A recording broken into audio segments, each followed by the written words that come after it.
I figured I'd start. I figured I'd fart to start this video. Then I figured I'd start this video with the two overhead vertical run and gun games that they threw in here. These are really the only not like pure shooters that are in either of these collections. I mean, because they're run and guns where you control your movement. They're pretty interesting and not bad games. They feel like predecessors to Shock Troopers, especially the second one, Fixate, which we'll check out here in a little bit. This is Outzone, the first one. I'm assuming Fixate is actually a direct sequel. They're very similar, but I don't know.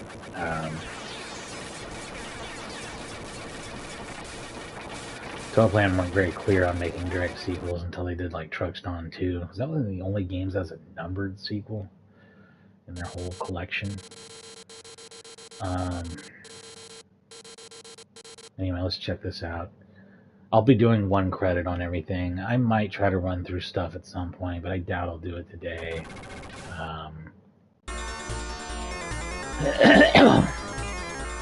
I do want to get the achievements, but I find playing through stuff and not playing for score to be kind of boring, honestly. Don't expect me to get far in anything either. These games are insanely hard. Fun, but very hard.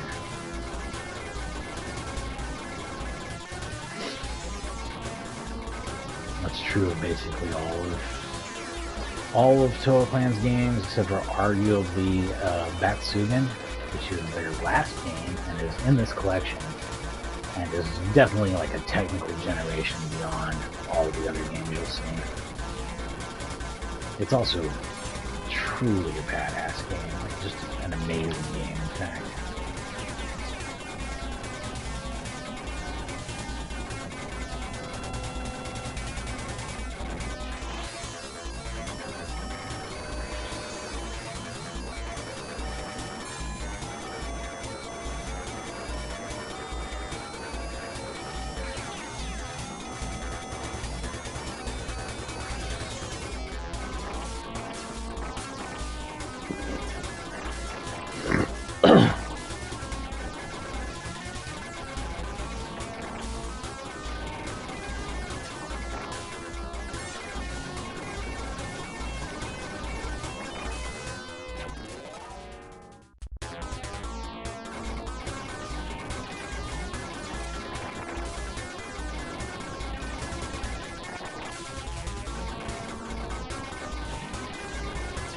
It's so hard to get through here without just bomb spamming.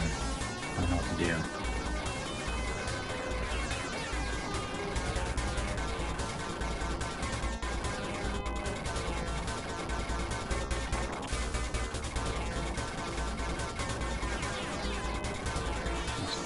Vertical shot.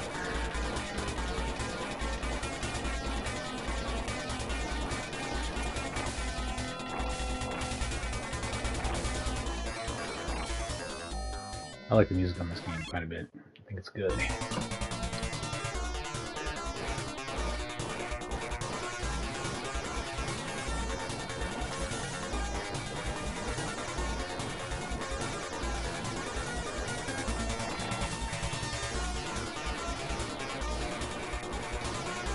haven't broke the default high score of 200,000 yet on this.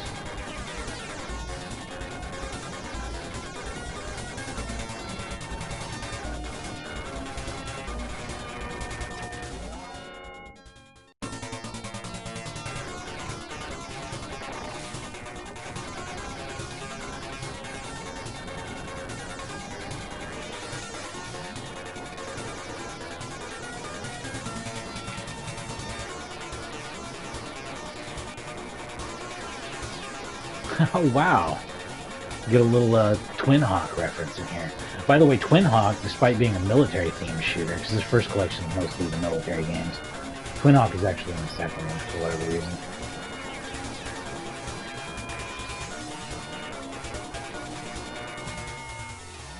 Oh, that's a pit you can fall into and die. Well, that's good to know. That's the kind of thing that's called a learning experience, where you don't do it the next time you play.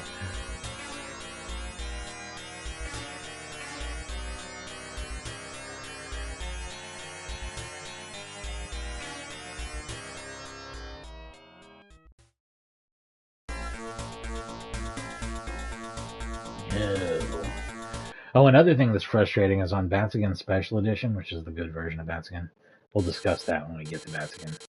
But so, speaking of high score shenanigans, if you continue, your high score is not going to be saved because that's the way the arcade ROMs work. They just don't, except with the exception of Twin Cobra, because it's really broken on that regard.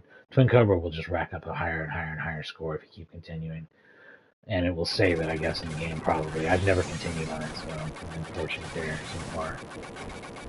But on Batskin, I wasn't fortunate. I accidentally did mash the continue button after getting my high score of 2 million. And so it got wiped in that game, because that's what the game does. It just wipes it when you continue. And it didn't go into the high score table in the game, but it did get uploaded to the leaderboards, because it was a legit first credit high score. So my high score in the game shows as 1.6 million, but my high score on the leaderboard shows as 2 million.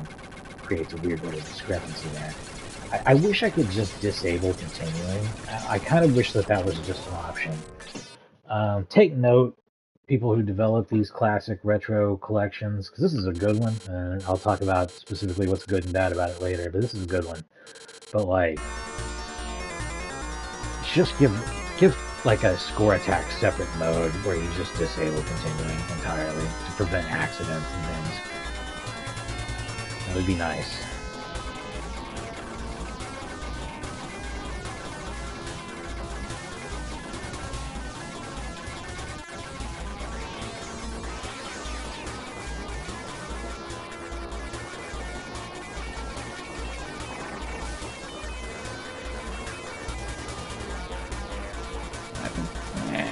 I'll switch back. Fuck it.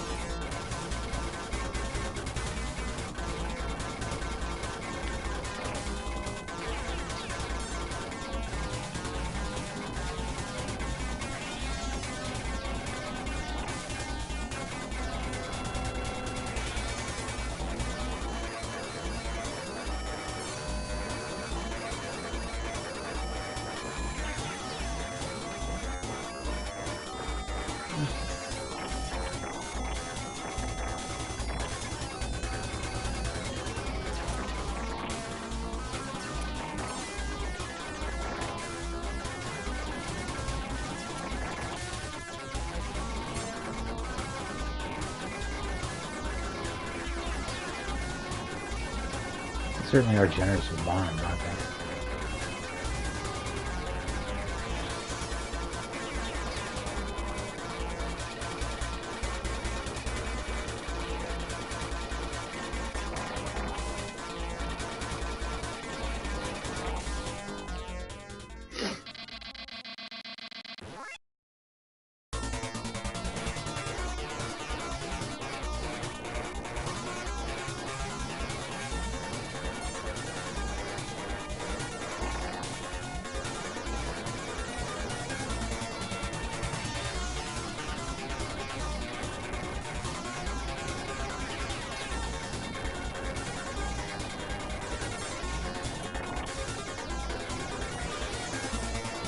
Oh shit, that probably wasn't a great place to do that.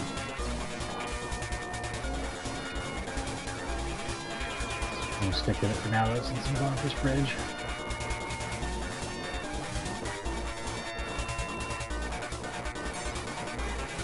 Ah, what?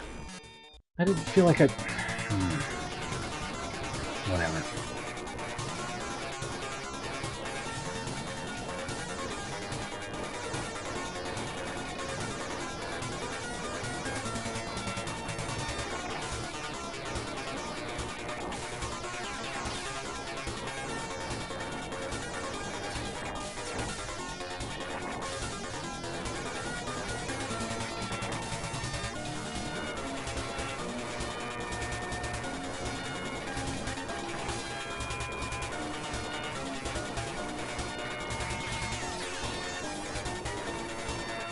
Barely had any control of that when I went in there to get those power-ups. Damn!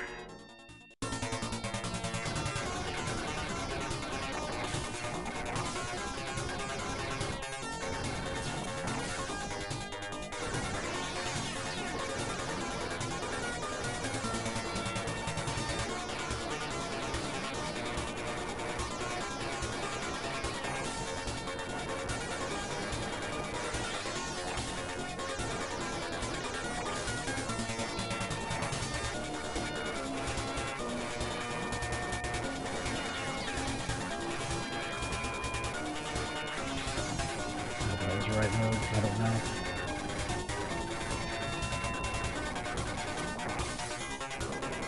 Oh yeah. Hell no. It was awful. Not what I wanted to happen at all.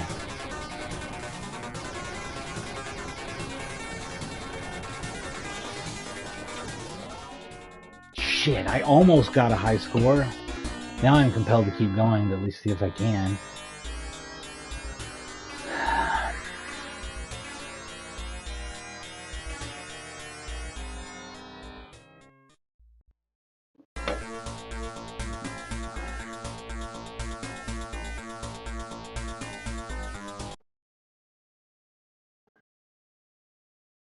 Getting there.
This is a terrible place to get this.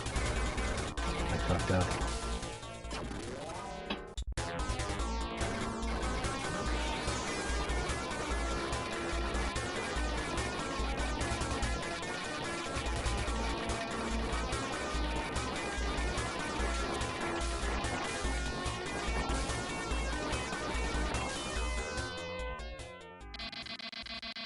So the sequel, I guess sequel to this is Fixate, which we'll play next.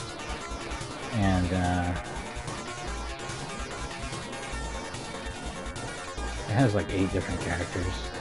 So it's the same concept. They have like a straightforward firing, a power up that switches into. I think it's a power up. Maybe it's a button in that one. I can't remember. We'll see.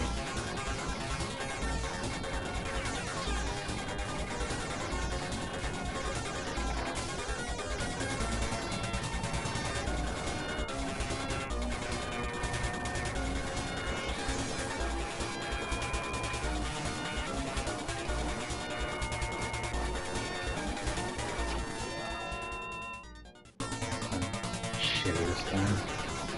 These guys are pissing me off.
Awesome. You gotta be careful here though.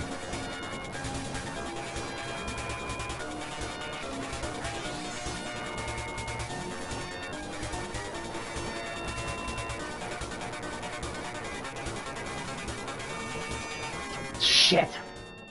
Every time it's just gonna be just shy of 200k. Oh man.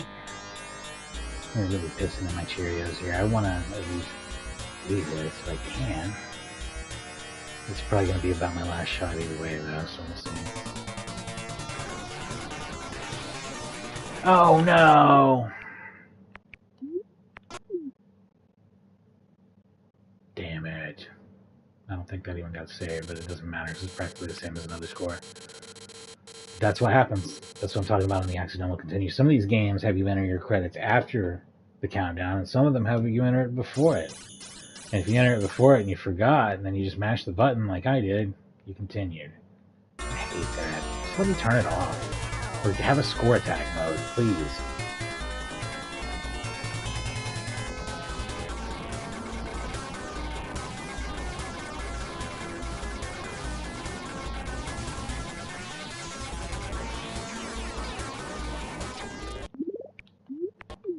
That didn't happen. That was on the rewind. That's not fake. That's real. Here we go. Ignore all that.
Man, using bombs and dying anyway, god damn. Now, and just because I forgot that this is what was coming up again, yet again.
That's some real frustration right there.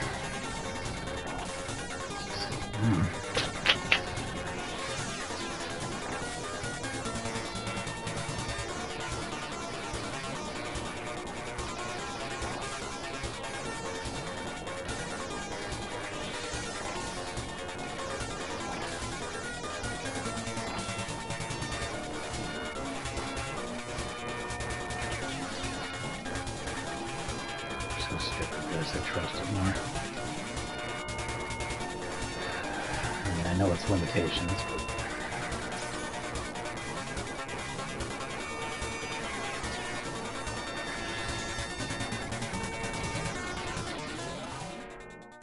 Hey, I got a high score. We can finally wrap this one. That's what I wanted to do, man.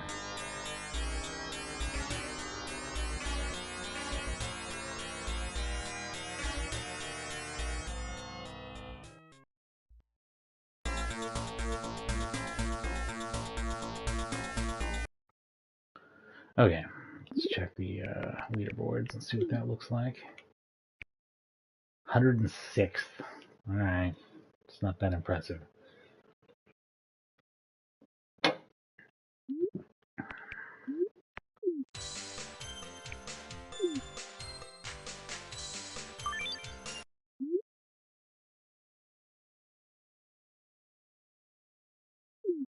I think this might be power-up based as well. I think I might play the same way. Or no, there's no bombs in this one. There's a button that toggles. I think that's the way this actually works. Let's see.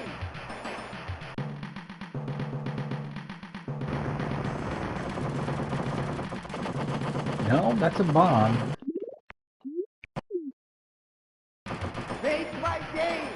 So I guess it is a power-up thing.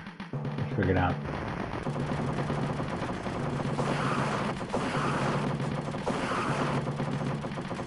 Oh, here it is.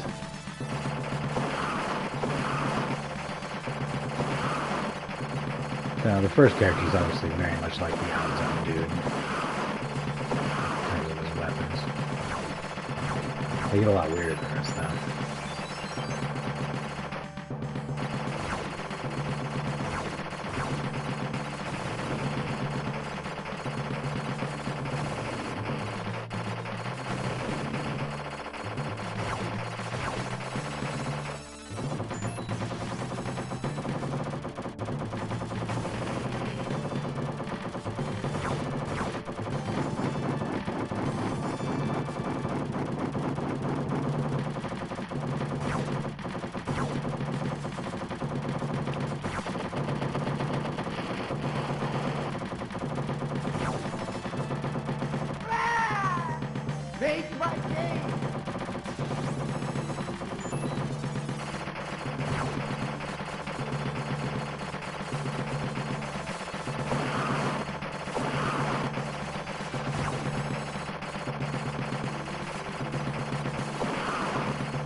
Awesome.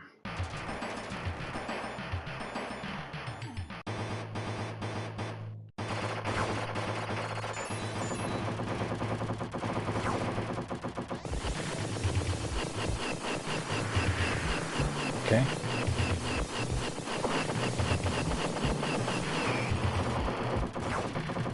Ah, shit. That's not what I wanted.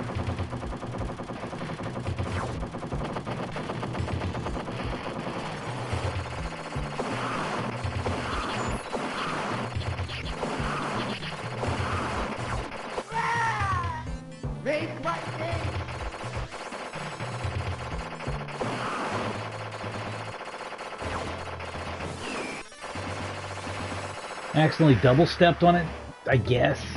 Yeah. Sort of. That seemed real flaky. You hang around on one and move a little too much, and then you're back on your first weapon again, I guess. I wish that those were more like just a straight up power up drop that you hit and it was gone. I don't like being able to swap and swap back and swap back and swap back because it causes problems.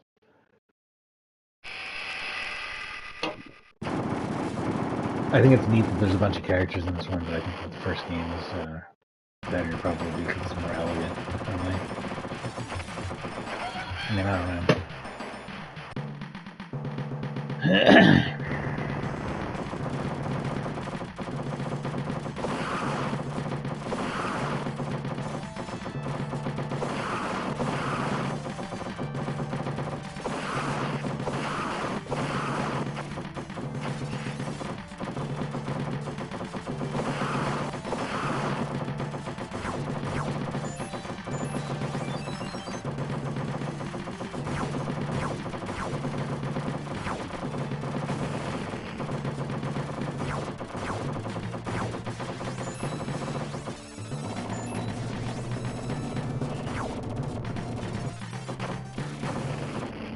I don't know. I think he had a special weapon. I probably shouldn't have switched.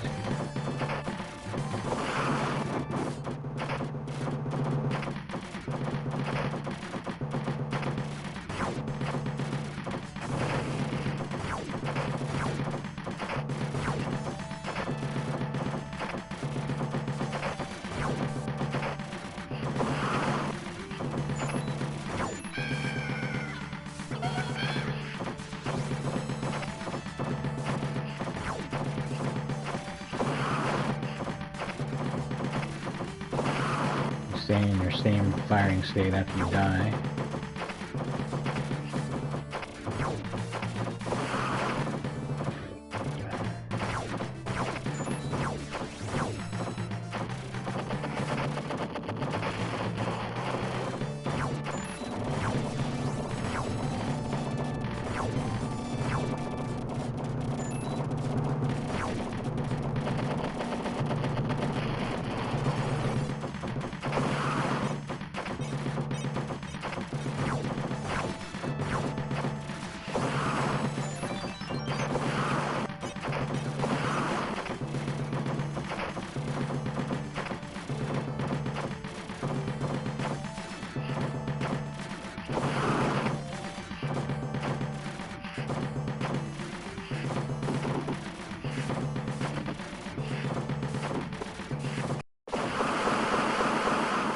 Boss is super easy with this guy.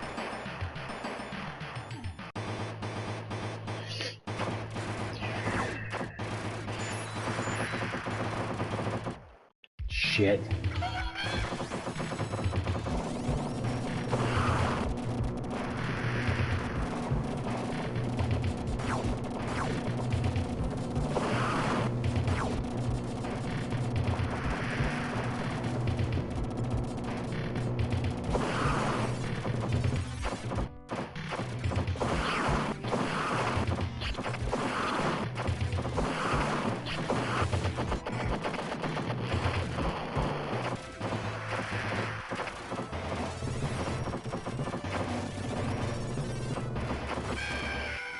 Change panels randomly decided not to work. The change panels are done so poorly in this game that it like really hurts the quality of the game. It sucks because I think the idea and everything else about it is super super cool, and then those change panels like not working or working twice when it only should have been once, or it's always some bullshit with them. It really drags the whole game down. It's unfortunate. They should have just gone with the power up. Just went with the old power up system. They probably would have just had a better game that way.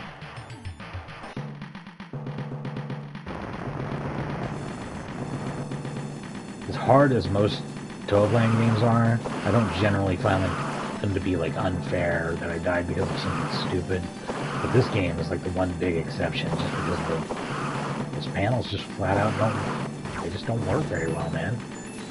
They're not done particularly well.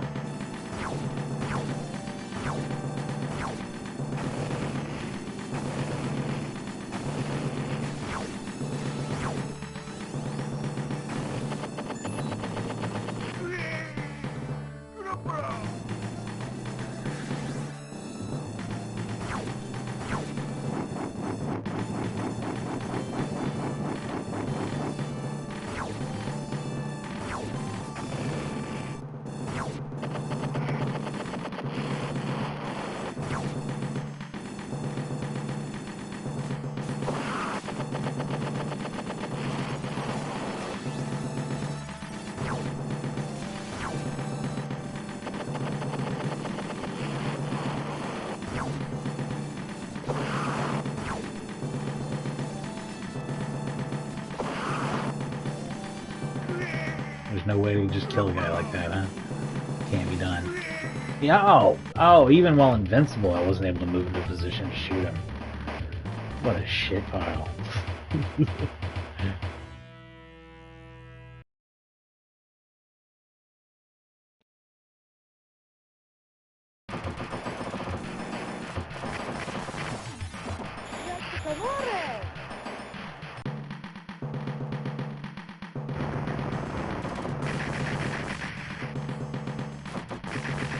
Oh shit, I'm hitting the wrong button. Why?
Let's try the special on the boss and see how it goes.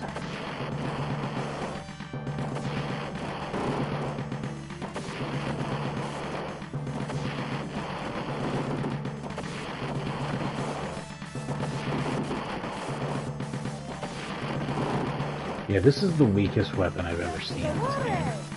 Like, that's crazy how weak that weapon is. That's not worth using at all.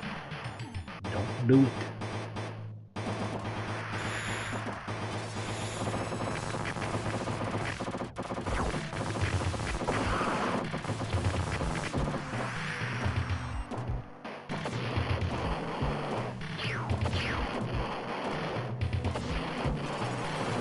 That weapon's just too weak to be useful.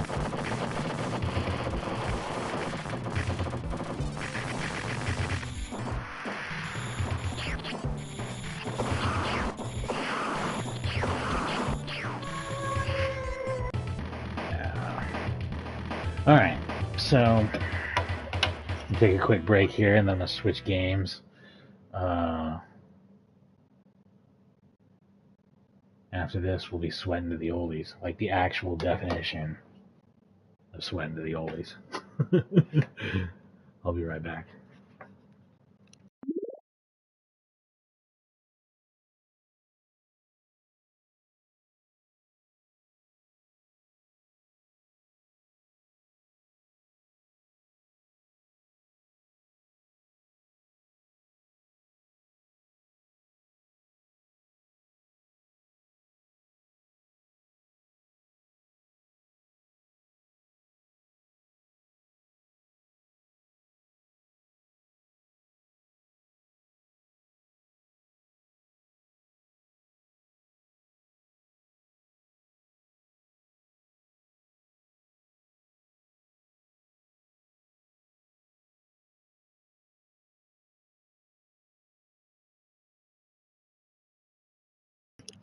Alright, let's get back to it with Tiger Heli. I was going to stream this game anyway. Like, I was actually thinking about doing both the NES and arcade versions, both of which are just so old and crusty.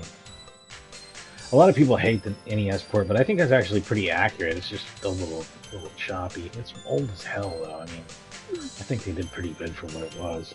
And I actually think the arcade game is kind of interesting in several ways. It's not perfect. I mean, it's definitely old. Older than this other stuff. Undoubtedly. Oh, I forgot to check my high score on Fix 8 also. Let's look at that real quick. Fix 8 does not have alternate versions.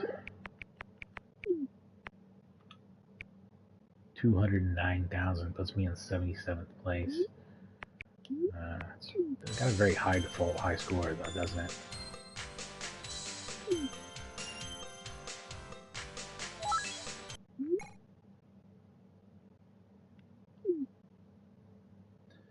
I'll probably jump to the Twin Cobra after this because it's kind of this game's sequel, and then do Fire Shark, which I think actually is quite a bit older than. Maybe it's a year or two older than Twin Cobra. Both Fire Shark and Twin Cobra are really impressive. Or not, I'm sorry, Sky Shark. Really impressive for the time. Fire Shark's definitely after. That came out around the same time as Truxton. Truxton and Fire Shark are sort of considered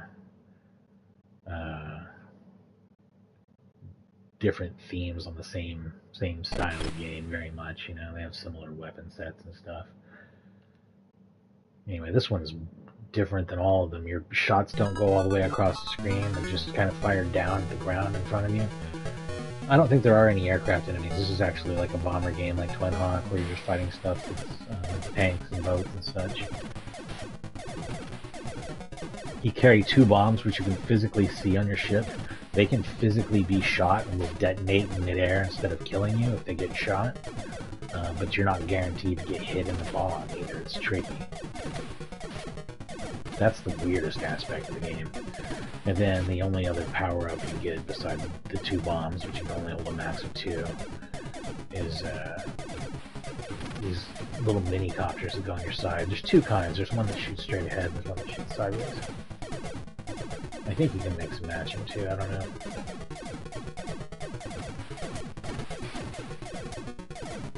The first side one you get goes on your left. Or actually, either way, whether it shoots to the left or shoots vertically, it goes on your left, and then the next one goes on your right and shoots to the right or vertically.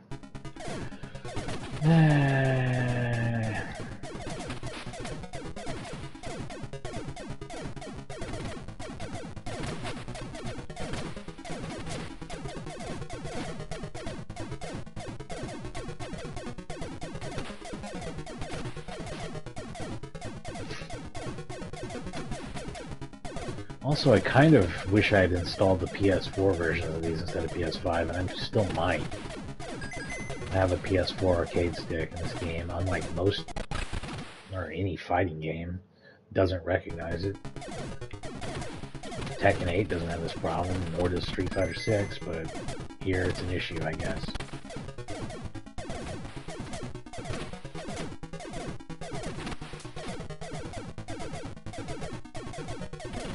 I got shot in both bombs that time.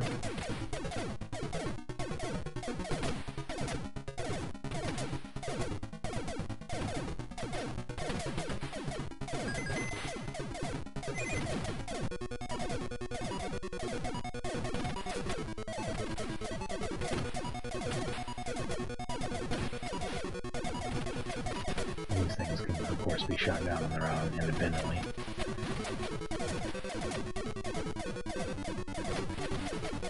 The music changes as long as you have them.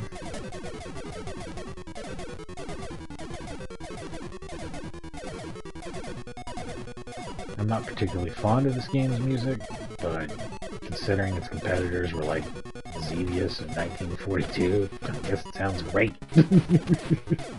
Fantastic.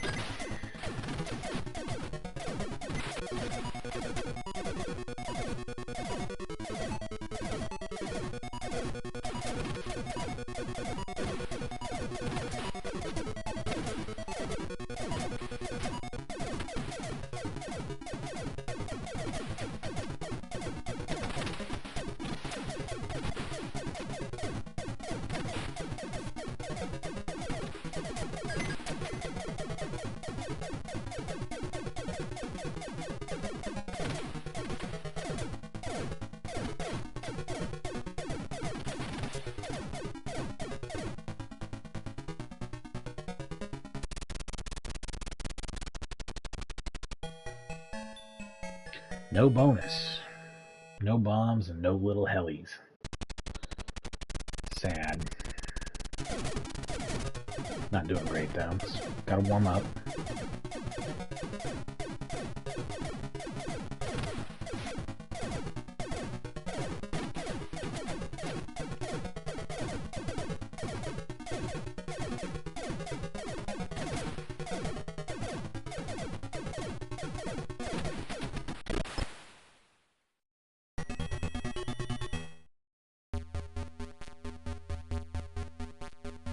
Now I got this about a week ago and I've been playing the hell out of it, so I do have a few scores up on here.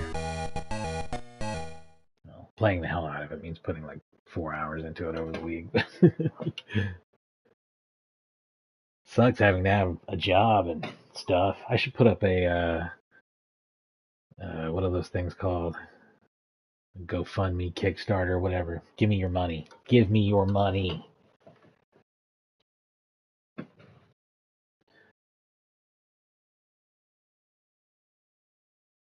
Has anyone ever seen the Black Knight 2000 pinball table? It has an attract mode where it occasionally says, "Give me your money," which I think is great. It might even have a sensor when you get near the machine to do that, which is fantastic if it does. What a great choice from the operator. I love pinball. I started playing Zen Pinball on my phone because a homie at work showed me that. It's pretty well done. I might even get some Zen Pinball on the PlayStation at some point. I have the Pinball Arcade stuff, though, from PS4, and a lot of that is lost media, so I'm definitely 100% doing a stream on that. Let's just say very soon.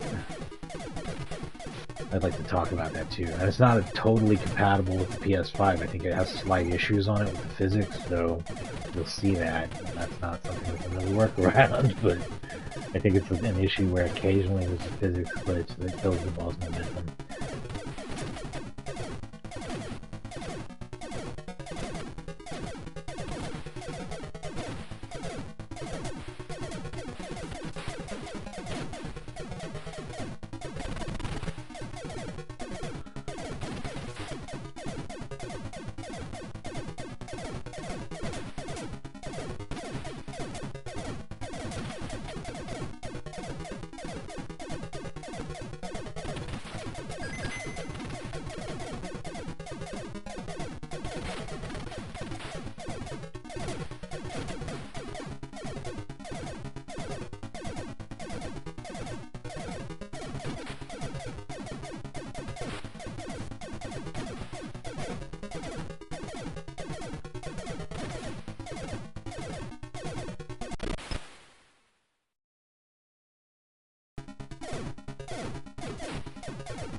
Oh, bummer.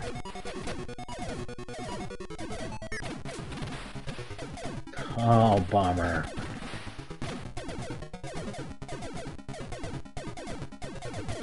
I'm barely hanging in there. Gee.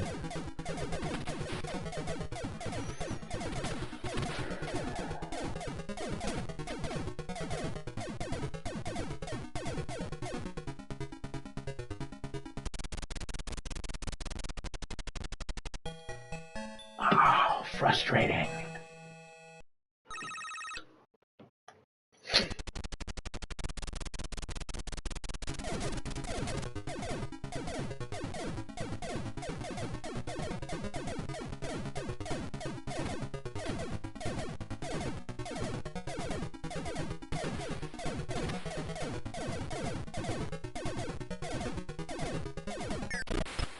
Look how crazy the shooting gets there.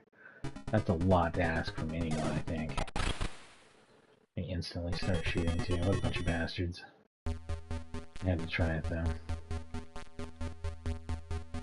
I can do better, as you've seen. I made it towards the end of the second level. I don't know how many levels there are, probably like 5 or so. I want to say the sequel, Twin Cobra, has about 7 now. I don't know though. Just gonna look these things up instead of just guessing. I know Batsigan has 5. That's actually a topic of interest because it's not that hard of a game, so people who are really good at shooters can beat it, and it doesn't loop. So you have to be good at scoring within that frame, and that's just probably not a satisfying experience for people that are really into shooters. So it's like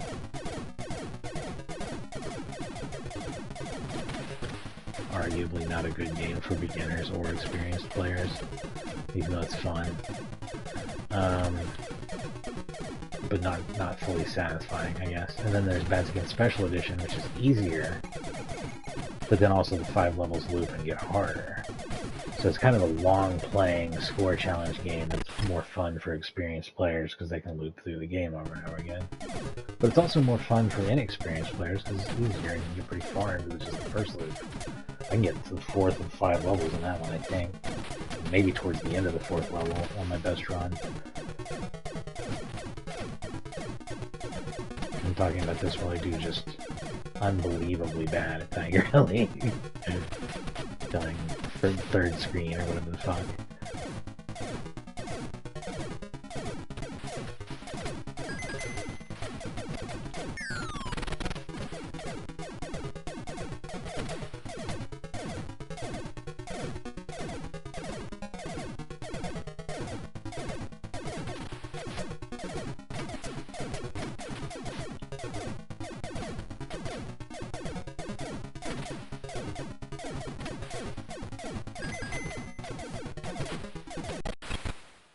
Oh man, that was weird all the way around.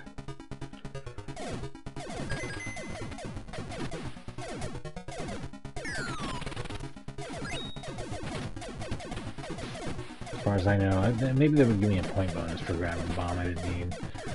But using the bomb was excellent, and being able to have a full bomb afterwards. That's great. Too bad I'm on my last life and doing super shitty otherwise, so it's already basically over.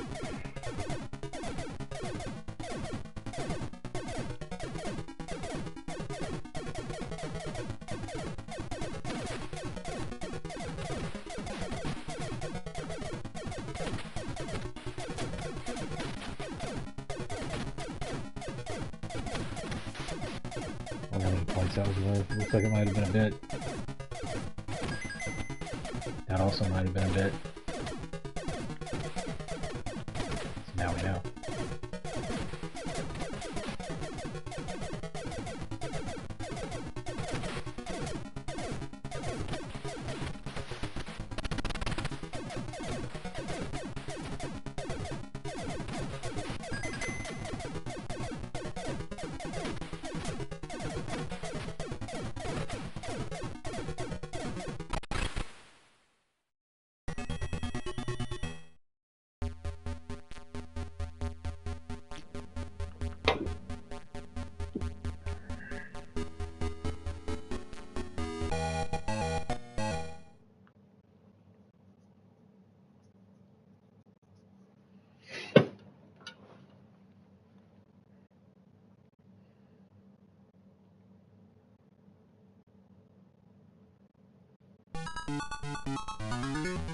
Sorry, I moved on this for a second. It shouldn't be. This is ancient. I will move on to the sequel in just a second.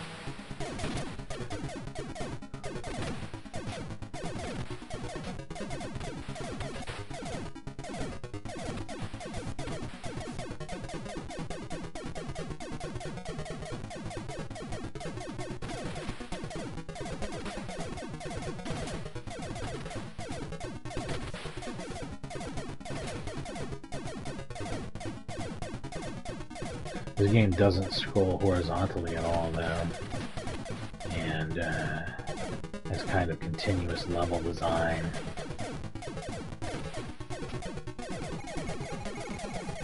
And none of the enemies are jets. There's no flying enemies that I noticed, right? Maybe there are at some point, I don't know. But just based on what I've seen, I feel like Twin Hawk almost feels more like a sequel to this game than Twin Cobra does. Even though it's a plane, not a helicopter. Chat!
Ah, shit.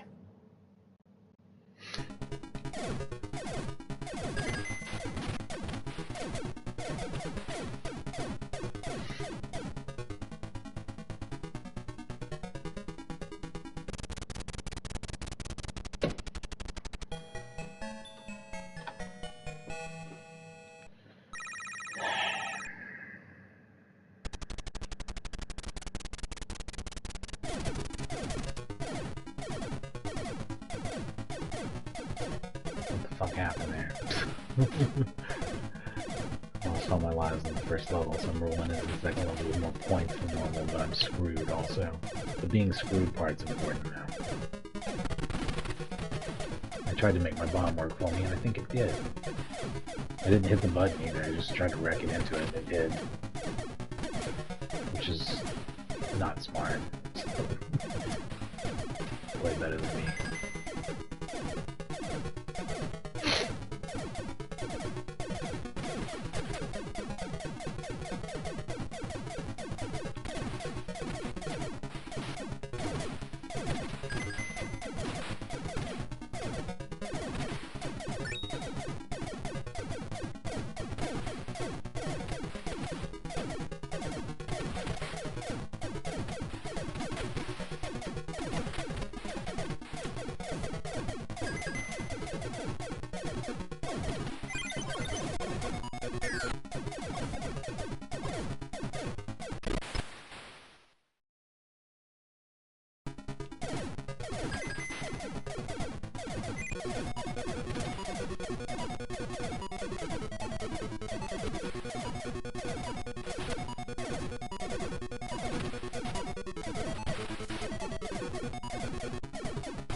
That was a little more like it, at least. I feel like I can move on a little bit from there, so I don't play Tiger Alley all day. Although I could.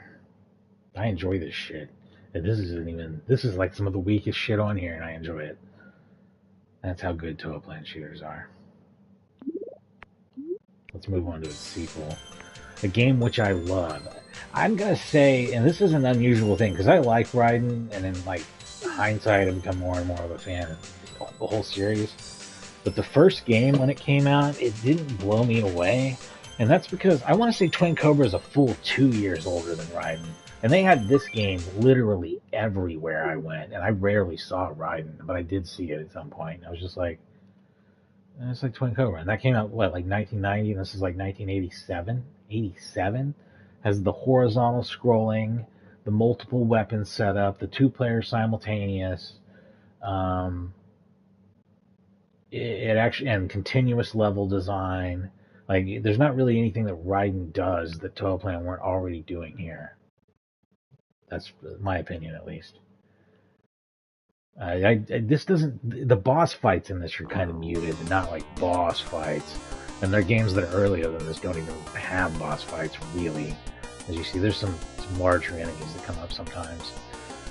This one has usually like a larger enemy or two at the end of the level, and I think it does freeze there. So I guess it is a boss fight technically.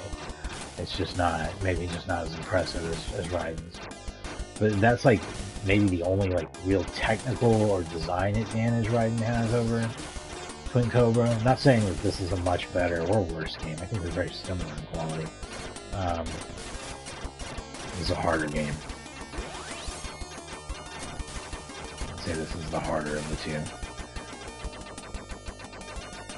And almost I'd say this is the better looking of the two, except for it doesn't have any parallax, and Raiden has a little bit of that, which is neat.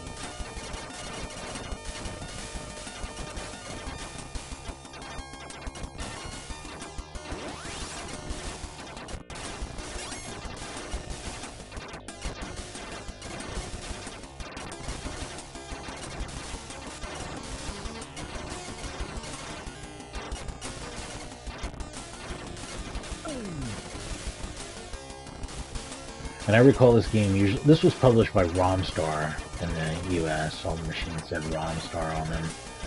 I think it was Taito in Japan. And Taito had the rights to the sequel and developed the sequel, which is why you won't see it in a collection like this.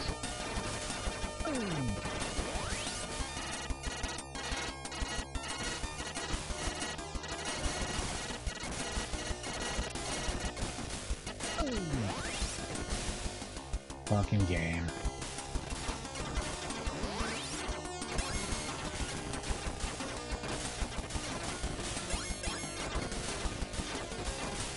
Fuck! Rough start.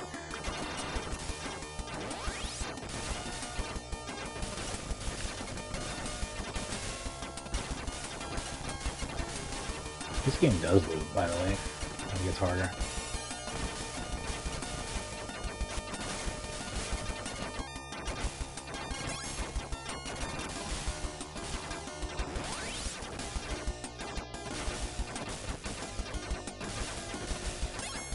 Also, yeah, if you don't like challenging yourself with shooters, but you do like playing them for some weird reason, you could like play this game on free play and just loop it over and over again, watch it get harder and harder, and try to make that score number go up as much as you can because it just accumulates. I don't play shooters like that at all, but I think people that are into them generally don't.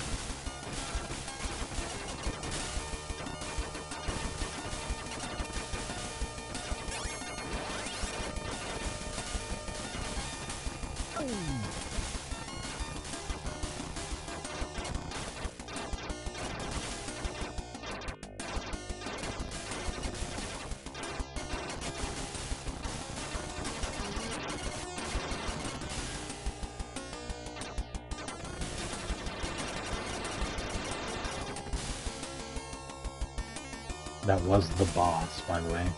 And this is where the end level calculation of my score would occur if I had not died on the boss. As I killed it. Not a good run.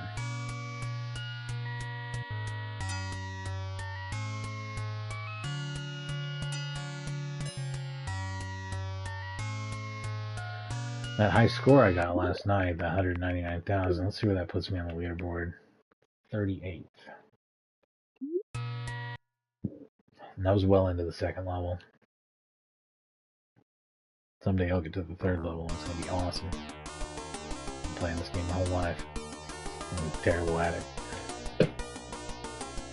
Somehow haven't learned anything. I didn't used to play shooters like this, though, where I would sit there and practice at them with 1 credit.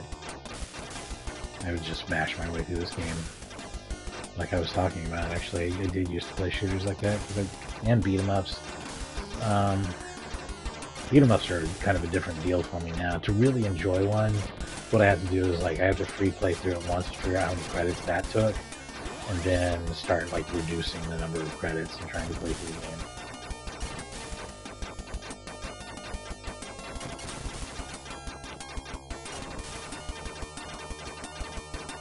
Most beat-em-ups are too cheaply designed, and it seems for it to even seem plausible to 1 credit them, so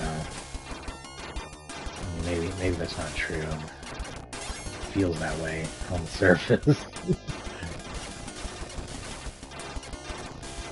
But yeah, I used to just, I think when people first discover emulation or have access to a lot of games, they just kind of mash through everything in cheat mode just to see it, But that gets really dull after a while, and it makes you lose your appreciation for why these games are fun.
I have quite a few bombs accumulated here. Too bad I'm not good at using them when I'm in panic, like I need to. Yeah, there's one here. That looks like a great spot for it, especially since it yielded a bomb.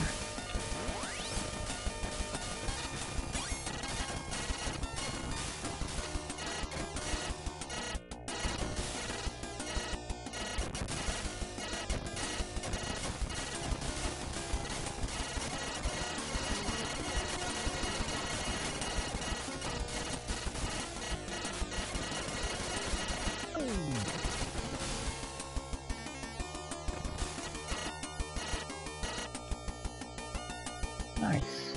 I should get paid pretty well for that. That was a pretty good run there.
I got mushy on the D-pad there. My thumb came off center.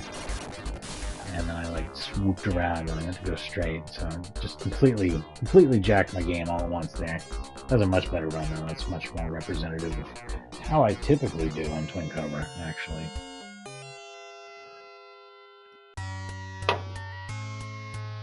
Could have been a really good one.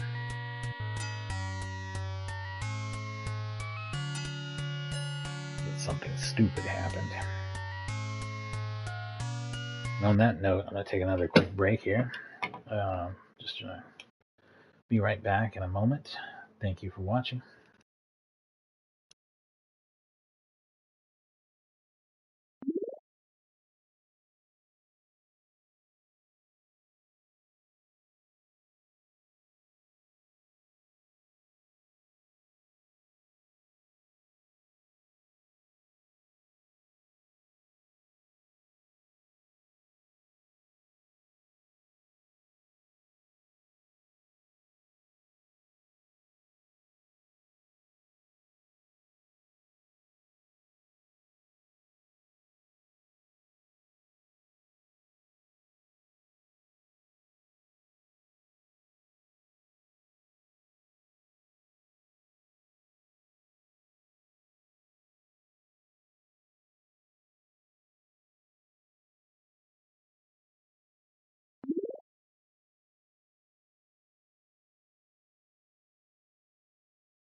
Alright.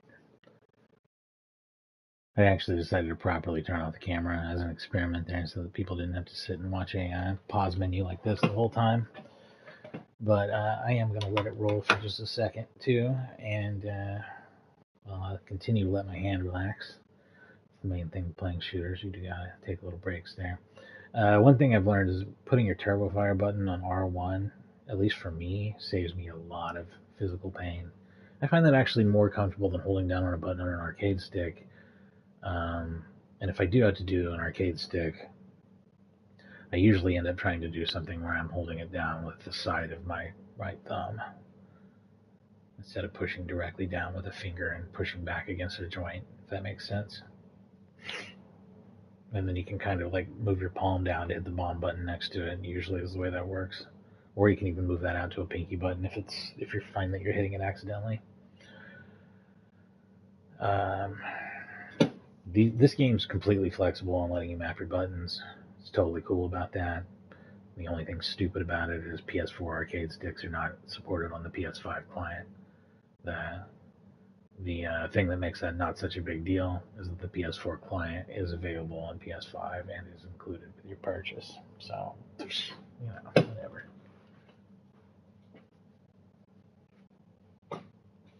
If I wanted to use my stick, I could, but I'm pretty comfortable with this usually.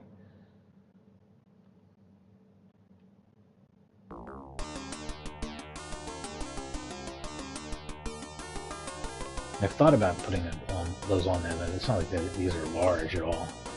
It just would have a separate high score table of its own and hopefully wouldn't fuck up the leaderboards at all.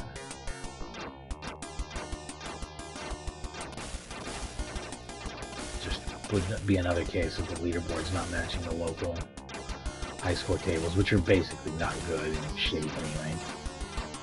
A lot of the games, the local high score tables, I think don't even work.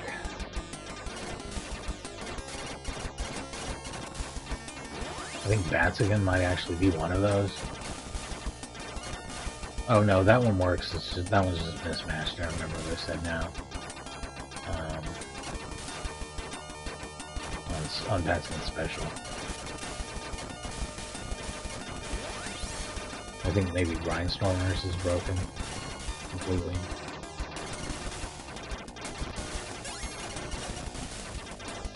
That's something I'm wanting to change. I guess we'll do probably tomorrow or something. I might even do a part 2 of this today if I end up back on here. I probably won't. I'll probably be playing Borderlands with my homies tonight. We'll see. I'm still on Ultimate Vault Hunter 1 just because we haven't really been in my game focusing on getting my Ultimate Vault Hunters done. I'm geared like an Ultimate Vault Hunter 5 player thanks to friends. At least one friend who's done all that work. And we'll be there in no time. Got another friend who's not quite at 50 though. and another who's quite far from 50, who doesn't have an opportunity to get on as much. And another guy who's right there with me at Ultimate Vault Hunter 1. I know a lot of people playing Borderlands right now, I guess. Kind of what's going on. I know a lot of people playing Battlefield, though, also, so maybe some people won't be around because of Battlefield. That is something I fully expect. Greed. Man, I wish I knew how to have the time and effort to learn how to clip that part into an animated GIF. And yes, I say GIF. That's how the creator said it, so tough shit. Also, it pisses people off. That's why the main reason I do it.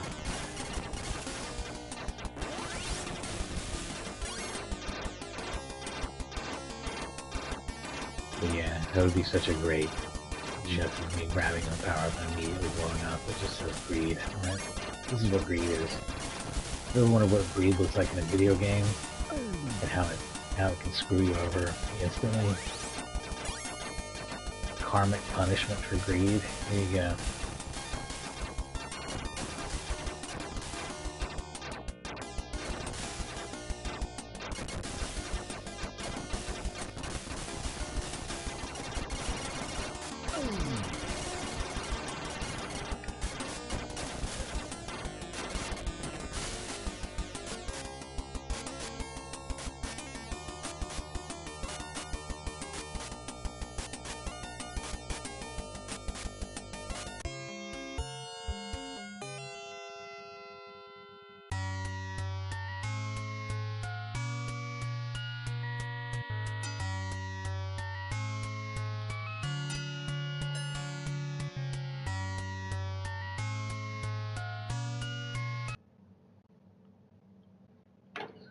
I've had a lot of stuff on my YouTube feed come up lately about getting angry at video games. And like, smashing the console. A bunch of old stuff that was fake, mostly. It's, kind of funny. But a lot of kids do, like, for real. And I have seen some real videos recently, too, of kids, like, breaking a TV because they threw a controller or something like that, And I did some controller throwing as a kid. I think, I mean, there's a lot of parental advice in the comments on those kind of videos, and I don't give parental advice. They're not my kids, and that's the best part about that. Do whatever you want, but like you take away the console, whatever. I think that people don't talk about sportsmanship enough and in the right way. And I do think that this is a question of sportsmanship. I think sportsmanship is a broader concept, first of all, than just athletic sports or just sports. It's all sports, games, and contests, no matter how many people involved, even if you're just challenging yourself. Uh, Whether it's a puzzle, a contest with other people, academic contests, sports, whatever. You need to be a gracious winner, and you need to be able to laugh it off when you lose, and learn from it. We should be explaining to people that that's what makes someone cool, like as opposed to being an uncool person. Like it's just uncool to like that somebody is not either a gracious winner, that they're either like gloating and not just jokingly, but like being a total dipshit. You know what I mean? Or the other way around, just throwing a fucking fit because you lose something. It takes so much away from what you can enjoy from sport and game. And I'm somebody who really likes that kind of stuff. I like sports. I like games. I like puzzles. I like play board games with my friends. But I think, and we play games that are competitive, like we did last night. We play games that are cooperative, and we're good at cooperating with each other, and we had fun competing with each other because that's what games are for. And if you don't get that, like if you can't regulate your emotions to enjoy that, you're not cool. You're not a cool person. So anyway, Now that my hands have rested up, I'm going to play some more Twin Cobra. And not throw my controller, despite the urge that this game can certainly give a person.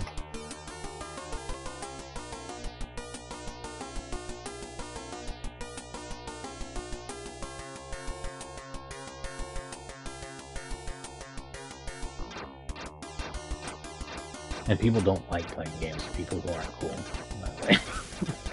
They don't want to play sports with you, they don't want to play games with you, you're going to be a dick.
I don't know what blue and yellow are a real crap shot for me. I don't know about all that. Red and green, I can rock and roll with.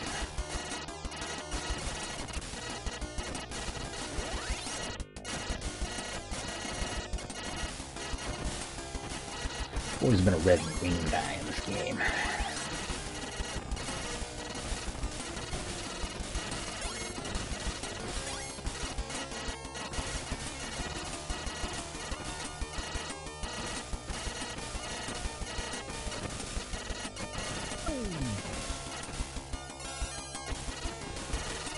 I'm not sure that grabbing one at the same time does anything other than make it go away, but I'm fine with that too.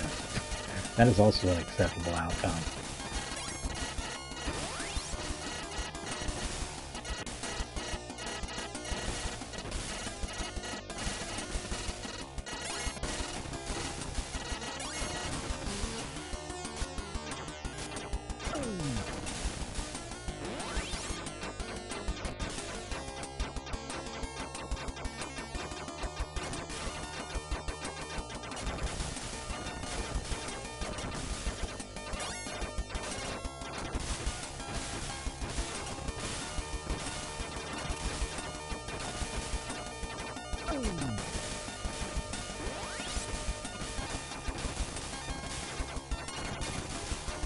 By the way, this is on sale on PSN right now, and I think it's a good value on sale. I think its regular price is a bit high for the number of games. It's a decent number of games, but I feel like the whole thing for $40 would have been fair. They're like asking $70 for the whole thing. I think $50 for the whole thing is actually even fair. They split it in half, and they're charging $35 each. But on sale, it's $27 each, which makes it $54, which is still square. Like, that's not so bad. I think $50 would actually be fair for all these games. I mean, I don't know if I'd have them put on anything else. It's not, because anything else from Toaplan is not a shooter, and I hate Wardner. But they also made Snow Brothers, right? So maybe throwing in Wardner and Snow Brothers too would have made it better value if they wanted to do like a $55 price point.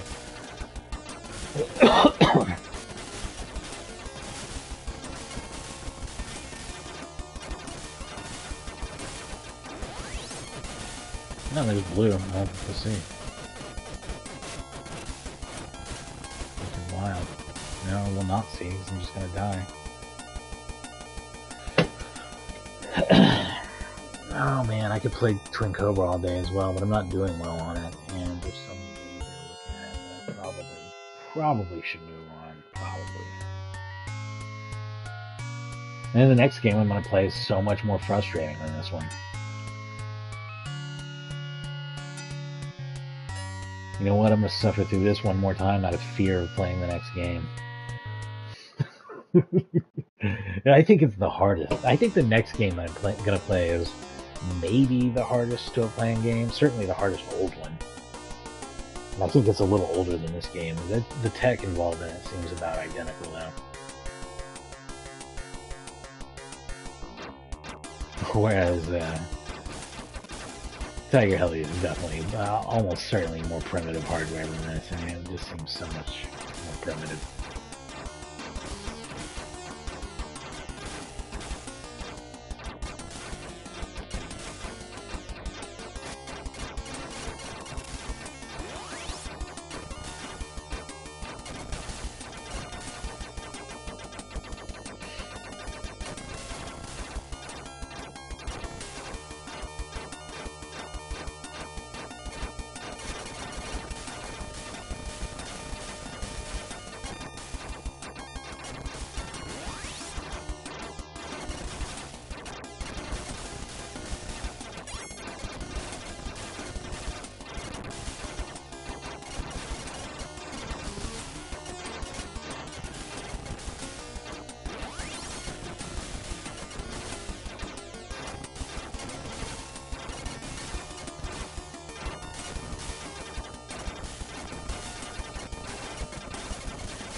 I went for the green, I was afraid it was going to change as soon as I looked at it.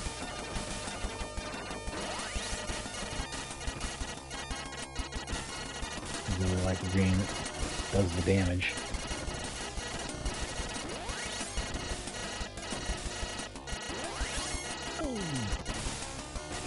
Yeah, good use of that.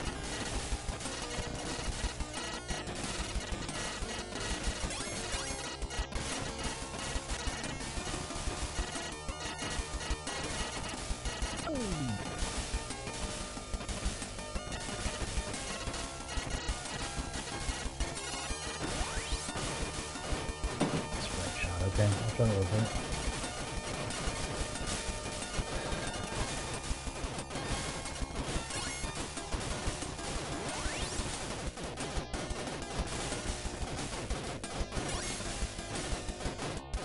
This is definitely not terrible.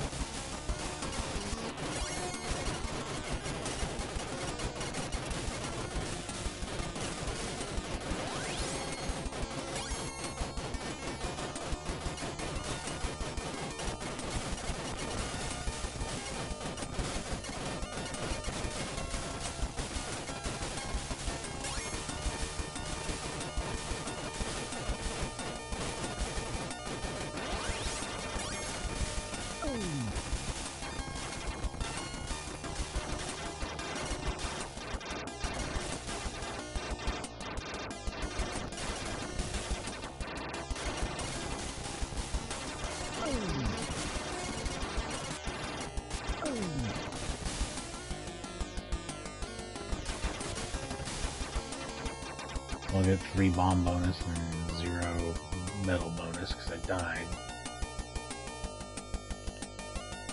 Or nothing because I died. I don't know, whatever. You don't land if you don't beat the boss, I guess.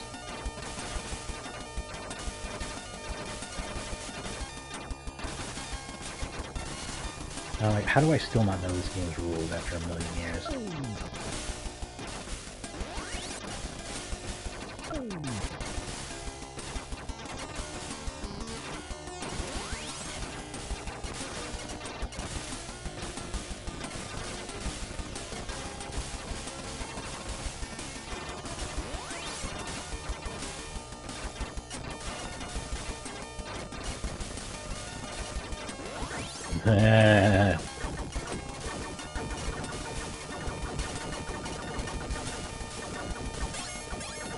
know what? I can't say it's not working. Maybe none of the weapons in this game suck.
me start this time. Alright.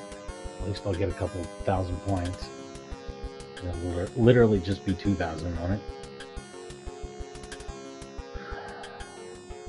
What about my bombs? You don't get points for bombs? Piece of shit.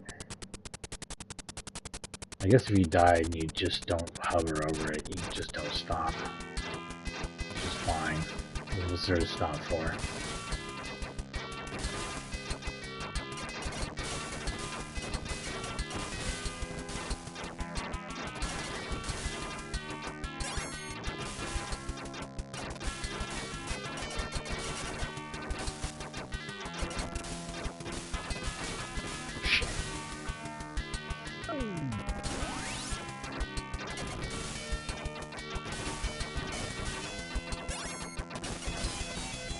Oh shit. You know, high score though, you saw it here. Saw it live.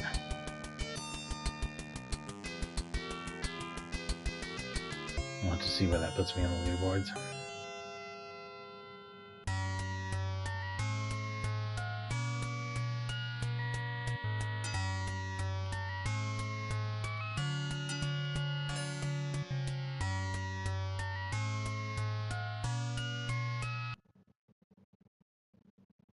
$226,330.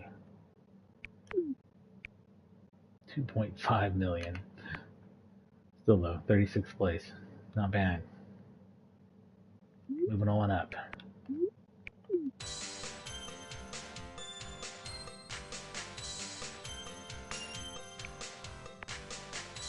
Here we go. Here we go. US of A, it's Sky Shark.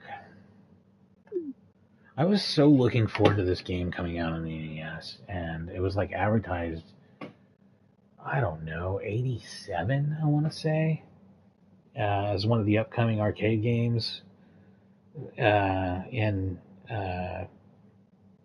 Nintendo Fun Club. Like way back, I got the last issue of Nintendo Fun Club. I signed up for it at the last minute, which also ended up getting me like 2 or 3 years of Nintendo Power for free. So it really worked out for me. I was excited about just getting the Fun Club letter. But yeah, there was an ad in there for Taito, and it talked about games like Legend of Kage, Renegade, Sky Shark, and something else. And I was like, fucking A, yeah. I don't like Renegade. But Legend of Kage, awesome. Sky Shark, awesome, right? And we didn't get it. Like, it came out in like 1990 or something. I had a Sega Genesis. I had forgotten about this shit. I don't think I ever saw it for rental.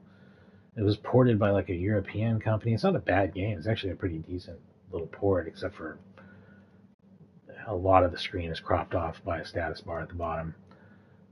So not only is it cropped in from not being a vertical screen, but being 4:3, it's cropped in further by a status bar. With a kind of widescreen resolution, and it's unfortunate because it's really quite good in every other way besides that. So it's still worth playing. But yeah, it was a game that I was looking forward to because I played it at the Casa Bonita arcade and liked it, and then I was like, yeah, where's it at on Nintendo? Never happened. 3 years might as well be a lifetime to a child, especially with a console generation happening between them.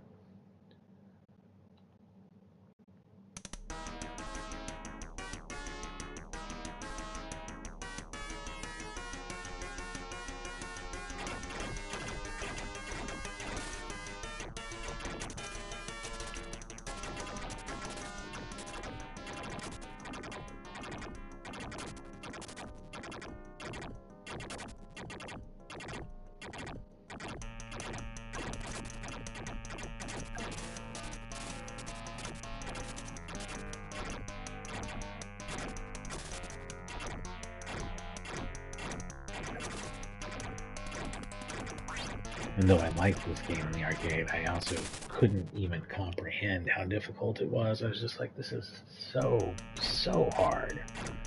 But I knew if they brought it home as a Nintendo game, I would either get really good at it and or it wouldn't be as hard.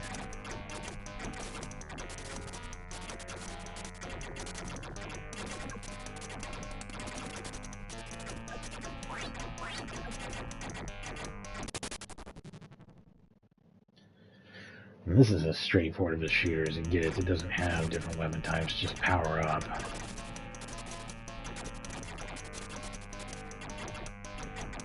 Shoot the red ships as you learned in 1942 and 3 at this point. That was very, very poor. Not even good enough to get in 20th place.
The shots are fast and kind of hard to see in this game, aren't they?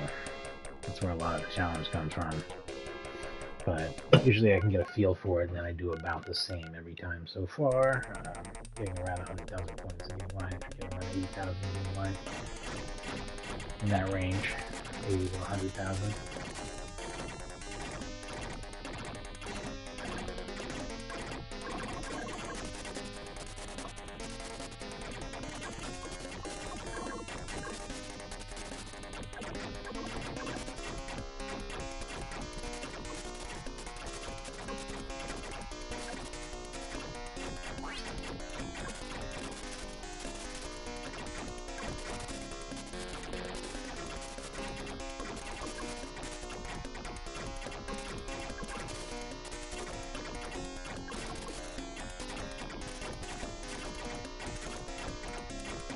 Oh, and when the game did come out, I don't think that Taito had anything to do with its distribution.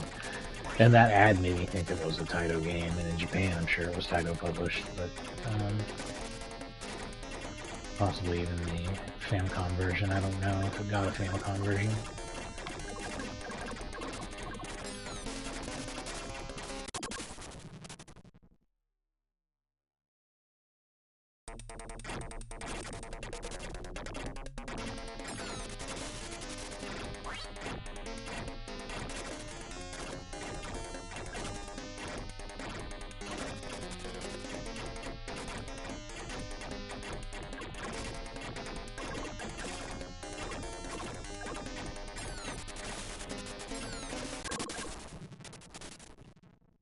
I need to start off on the left and start my bombing campaign from there. I can never get it going.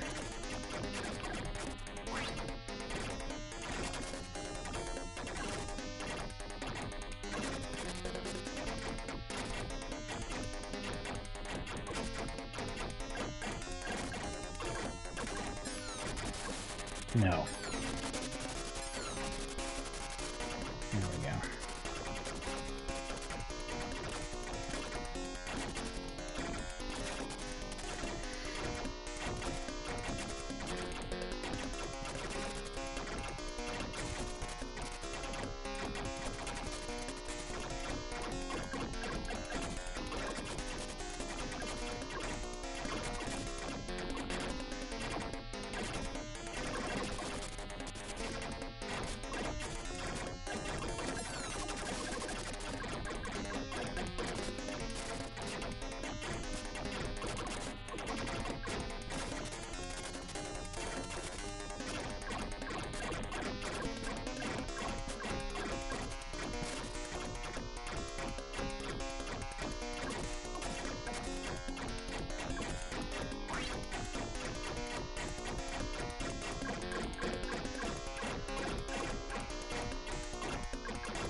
Shit. No, that's a very much a new high score, and you saw it here.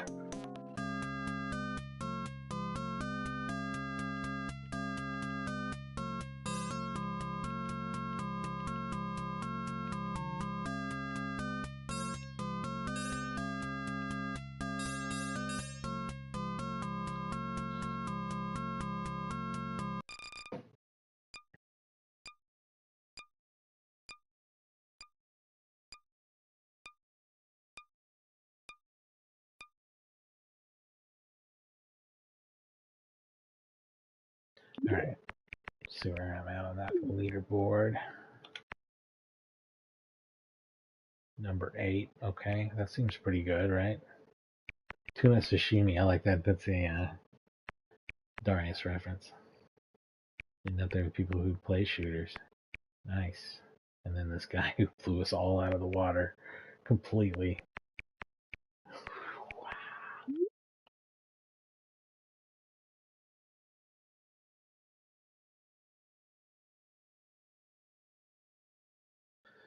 I was going to take a quick break, but I was like, nope, you know what?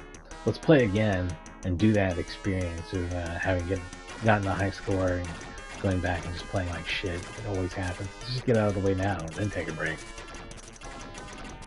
We don't need to come back to that.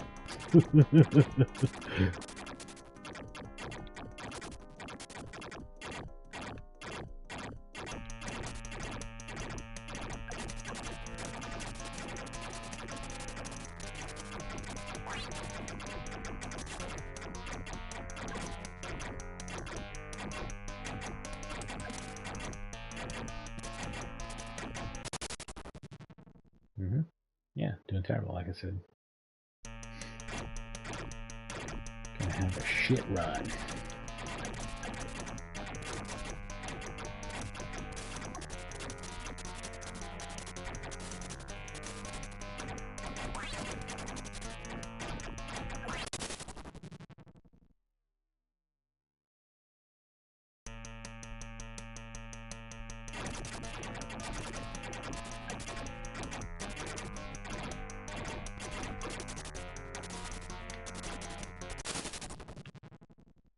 Yeah, okay, there we go. Now I can take my break in peace. I'll be right back.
I am back. Thank you, Philip. I didn't see your comment earlier. I don't know. They should flash on the screen on the PlayStation, but maybe I turned that off because of issues with it covering up gameplay sometimes. So I'll just have to check the app, and I need to do that more often. But thanks for watching, Philip. Favorite Nintendo game? I assume you're probably referring to Twin Cobra. If you were talking about Sky Shark, well, I've already gave my opinion on that and talked about how I kind of missed out on it back in the day, but I do think it's a good game. Um, but if you're talking about Twin Cobra, which I think is what you were referring to, if you're talking about Tiger Heli, that's an unpopular opinion, but I like that game. Okay, so it's one of those ones where you say, "Oh, this is crappy," but then you get hooked and play it for like an hour or two. So I think, at least for me, I think it's actually not crappy, and would at least say it's like a 7 out of 10 game. Um, you're probably talking about Twin Cobra, which I played a lot on Nintendo. I would rent that game kind of regularly, and that's something I remember liking so much that I even rented it after I got a Sega Genesis. It's just something, if there was no new Genesis games out I wanted to play, that was an old favorite I could always pick up if it was in stock, and it usually was. And I just really liked it. It was a game I could like zone out to, like truly zone out to. Um, and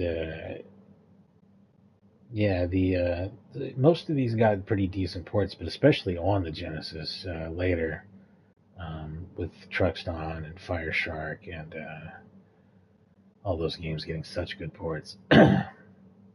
Zero Wing, Hellfire, um, the Slap Fight port's really good. I mean, there's a lot of good ones on Nintendo or on Sega, but there's good ones on Nintendo as well. Because I feel like most of the people that ported these games put the effort in to maintain the level design, and shooters would be a fairly simple thing to design if people weren't so poor at laying them out and stuff. And Toaplan were really good at that for making them challenging and fun. Um, and yeah, the ports were good by imitation. I mean, they kept enough of that intact. I actually prefer Twin Cobra on the Nintendo to the Genesis port, which I think is crappy, kind of. I mean, considering the hardware. And I prefer it to the PC Engine version, which I think is just maybe too hard.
And to further build on what you said earlier, Philip, anybody who comes on this channel and says that one of these, literally any of these Toaplan games, if you see me playing one of these and you say, oh, that's my favorite one, you have good taste in games. They're all really, I mean, the worst ones are here to me, I think, are good games even. Like, not even just okay games, but good games.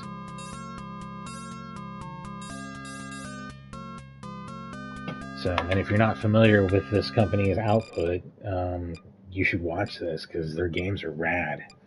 If you just like Twin Cobra, if you just like Trucks Dawn, whatever, if you only know about one or two of those games, and you're like, man, those are good shooters. They made a bunch of them. They're all really like great games. I mean, these are the arcade versions, so even these older ones like Sky Shark, great game. Doesn't feel as dated maybe as playing it on the Nintendo if you're not as familiar with that version, say. But let's see if I can fix this chair in a second. So I button raise this. There we go. Maybe this will help. This is what's wrong. I need to get this exactly adjusted. There's like a certain amount it should be up or down. Yeah, okay. This seems right. Now I can Sky Shark skillfully, right? Yeah.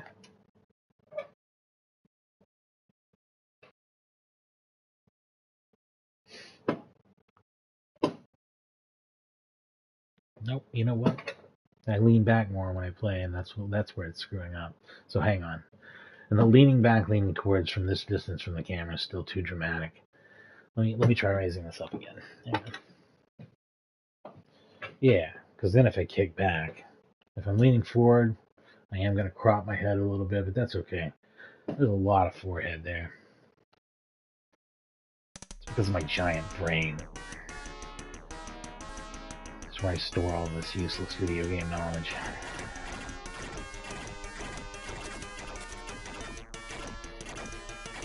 Behold.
Also, these leaderboards, for better or worse, I guess, I don't think that they're all platforms. I think it's just PlayStation that I'm looking at there. It might not even be PS4 and PS5, which is wild if that's the case. And I might even, you know, I mean, I may even decide I want the PS4 version installed because of the arcade stick thing. I don't know. It's just most of the time I don't use an arcade stick, so, you know what I mean? This is something that, outside of the stream, is installed for me to just play as a quick game or whatever. I'm waiting for my buddies to get online for another game or whatever I'm doing.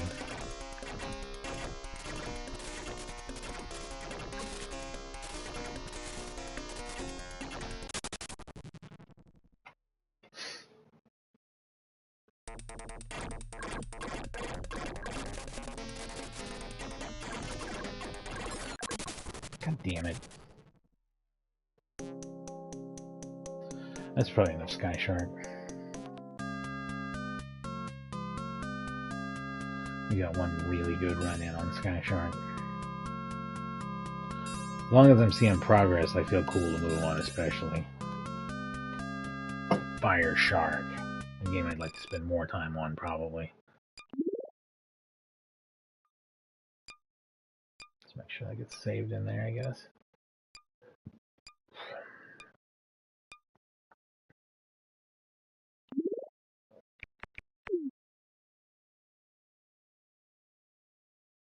Not. Leaderboards are struggling. Whatever.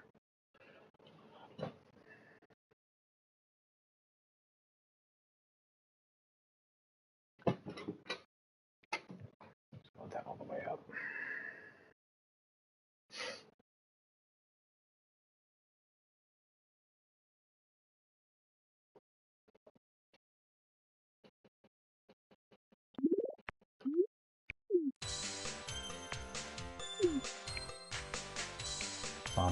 Same, or Fire Shark.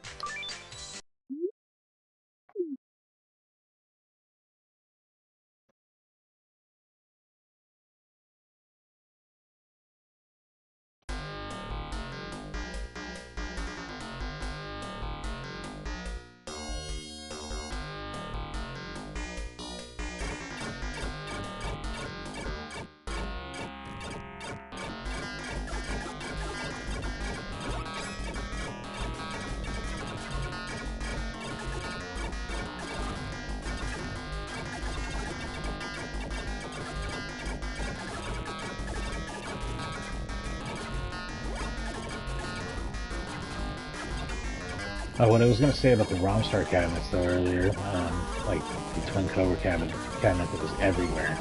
Everywhere, every theater you go into, every arcade, every mall, whatever.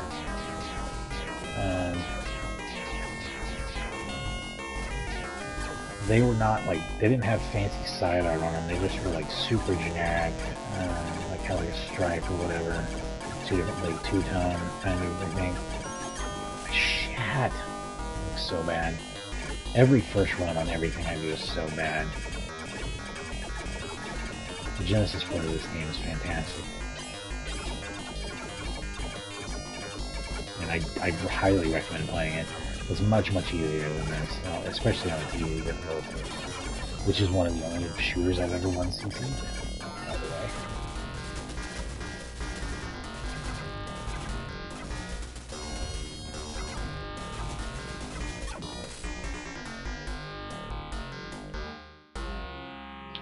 That's not how you do it. I think high scores don't work on this game, but I don't know. We're about to find out.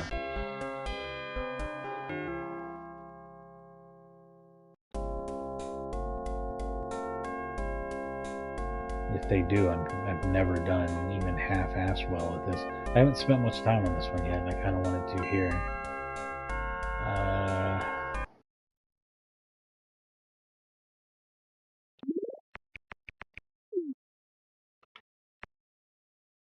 $151,000. So yeah, high score saving doesn't work on this game at all. That sucks.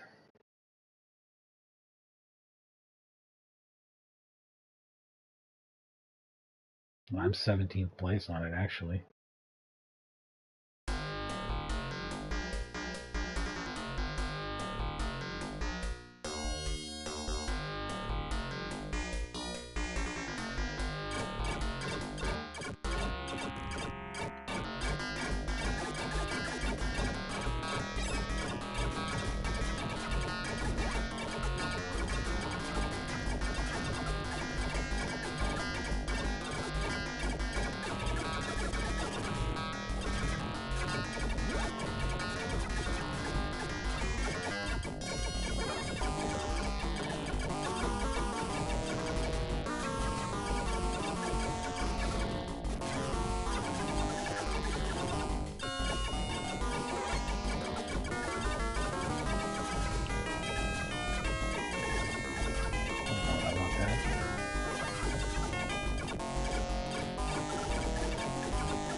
I'm not even sure if that beat my old high score or not.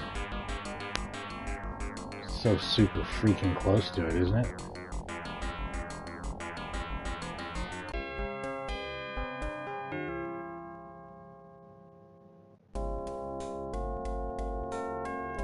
Interesting that this one doesn't have any of the horizontal scrolling that we saw in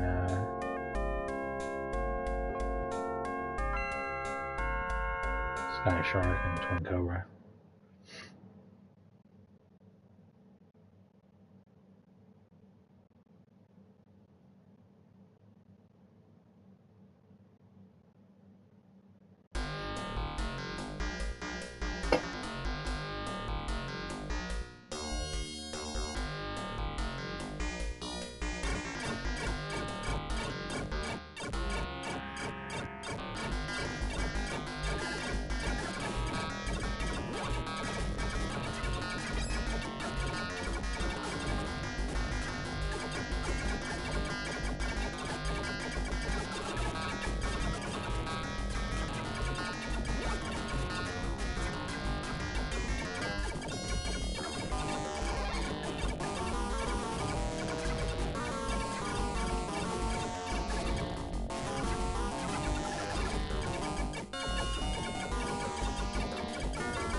No shit.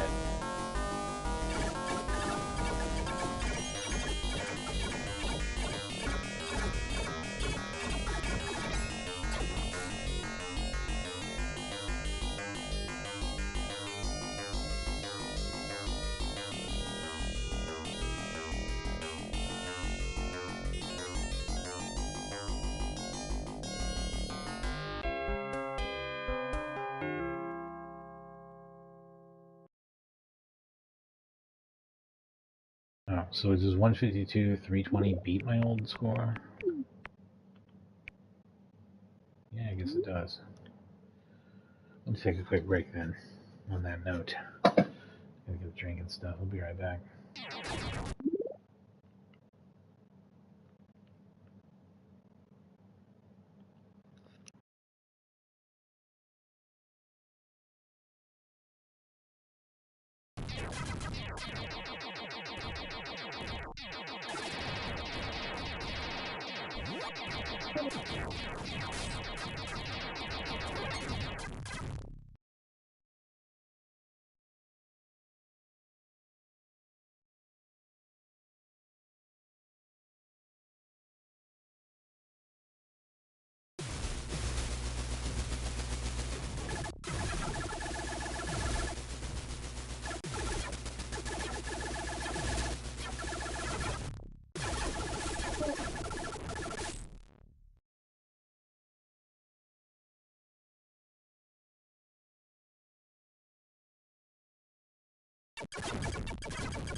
Alright, back to Fire Shark, which I have already started high school on, but haven't played very much of yet.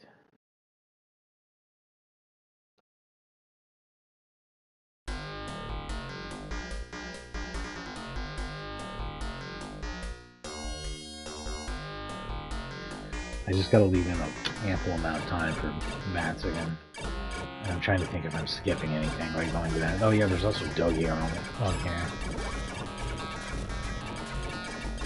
There might even be something besides those two, so I'll have to look.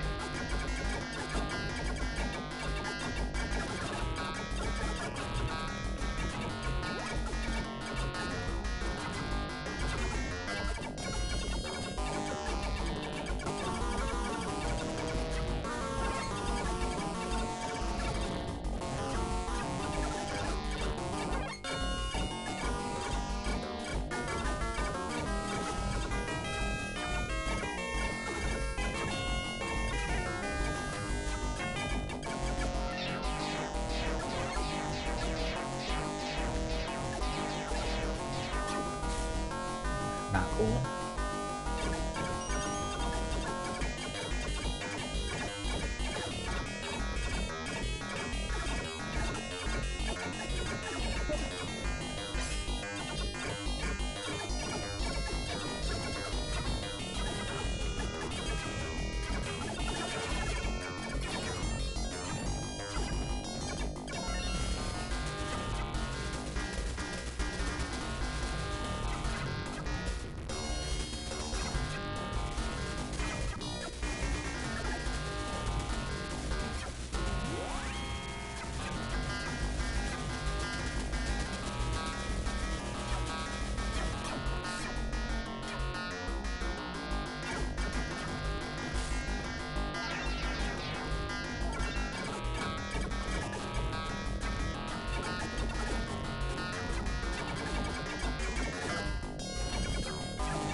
Yeah, they make you put in the work.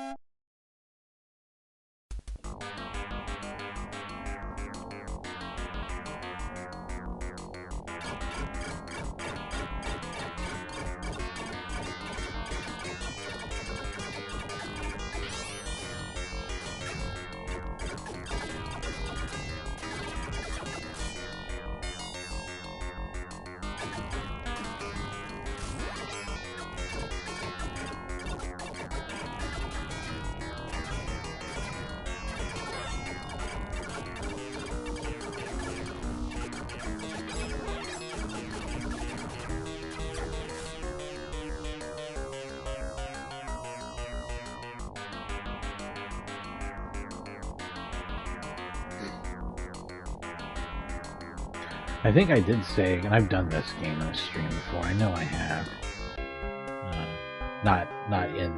Not the Toaplan collection, which was just released a few weeks ago. But like the,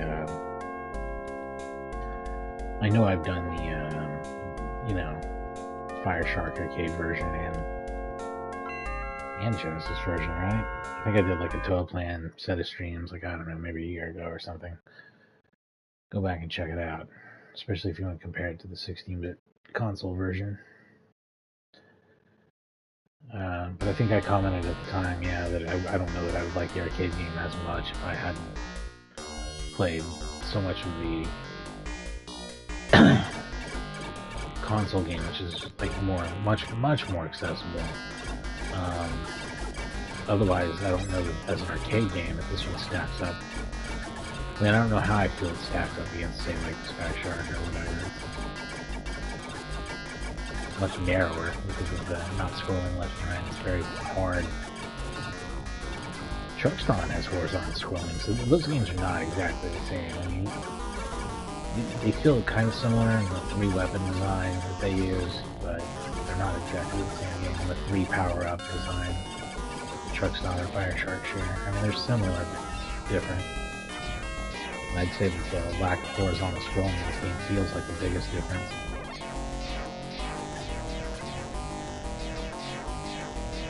The exact way that the weapons work and such is quite different too.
I don't know, this game's pretty rad. It's just really hard to get warmed up on.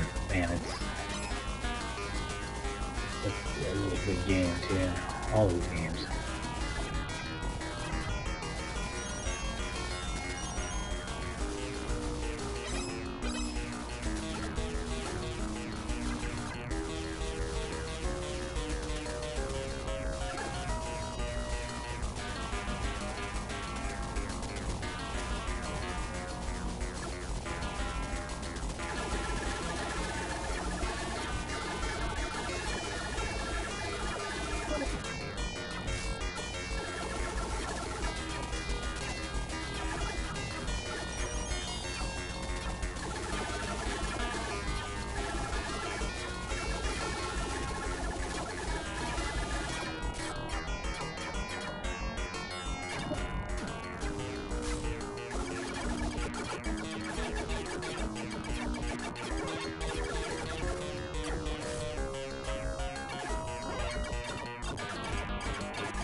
Oh yeah, the part where the guy flies on the wall and smashes. Amazing. They do preserve that in the Genesis version.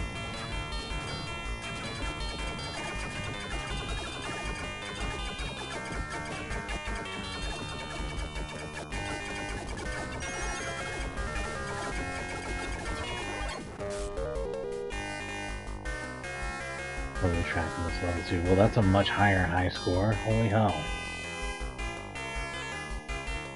Now I have to do another one where I do extremely poorly, and then we'll call it quits after the extremely poor quality one. Move on to the next game.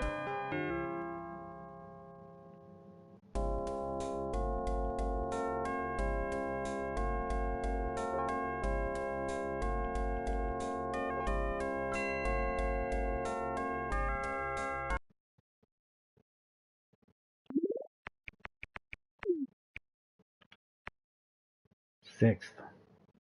Suck it.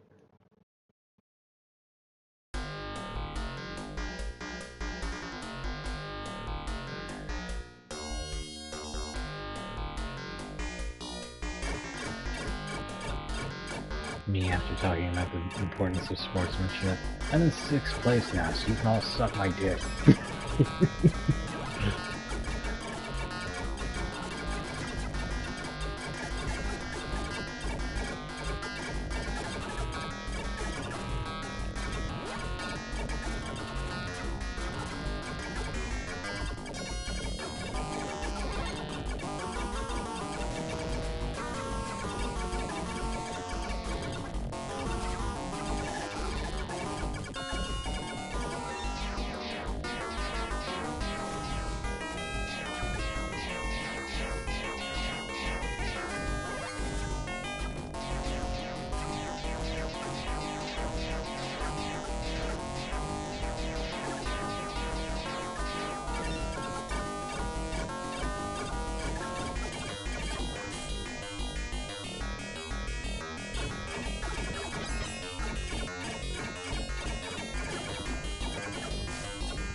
That was a terrible run, just like I said I would have.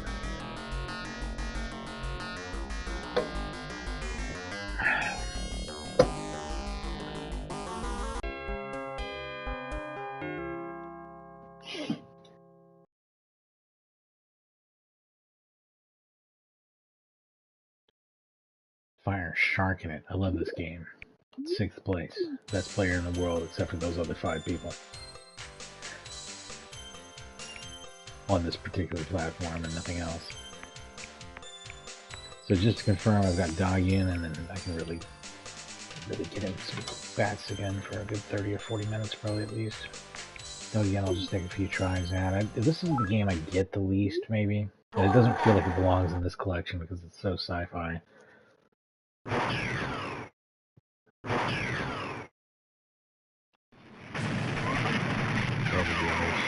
Most of the military stuff. Yeah, I guess bats again also leans that way though too, so we're going that direction now. I don't know what to say about this other than, you know,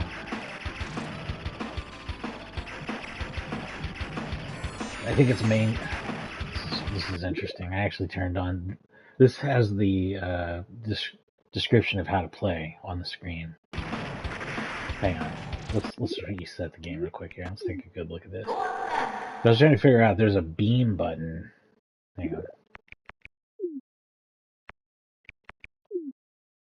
Yeah, every map's a square. I don't think the beam button has any function whatsoever unless you're playing in multiplayer to combine 2 ships into one with the beam.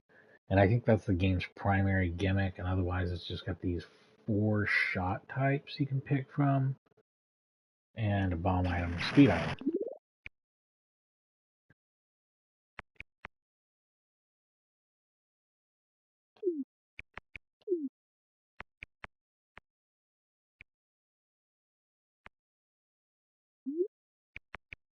And my wife just came back home, so I'm going to go talk to her for a second. Then I'll be back and we'll play some more Dogyun. So thanks for watching.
Okay, so I'm actually going to put up a little bit of a longer break here to eat.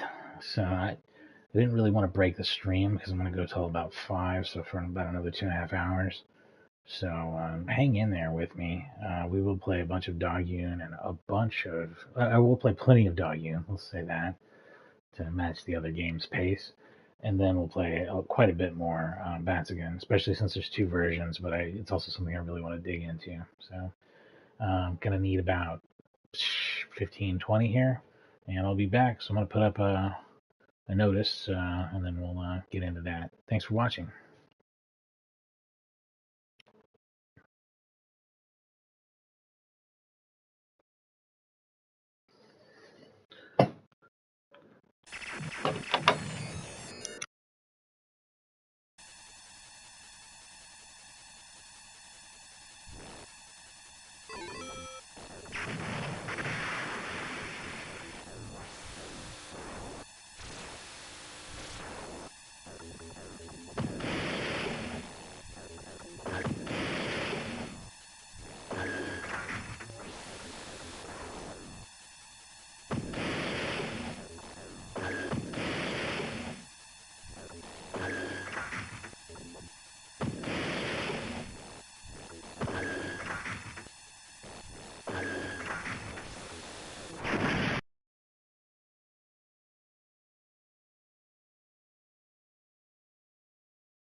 I'm back. Plenty more of this. I'm gonna play this for a while. I might even go back and play some of the ones we've already played, warm them up to it. Hopefully. What I'll do is here in like an hour, I'll pop out and take care of the dogs, no matter where we're at on this, and I'll come back to it. We'll just do Toaplan. In the early evening, I'll probably switch over and play some Borderlands 4 or something. I got plenty to do there. Had a lot of fun with that. It's been a great game. After the updates, I'd probably say it's a solid 8 out of 10. Almost a 9 out of 10, but I still have the same kind of navigation-related complaints that I had with Borderlands 3. I still like it a little better than Borderlands 3, even though I'd probably rate them about the same. Fuck.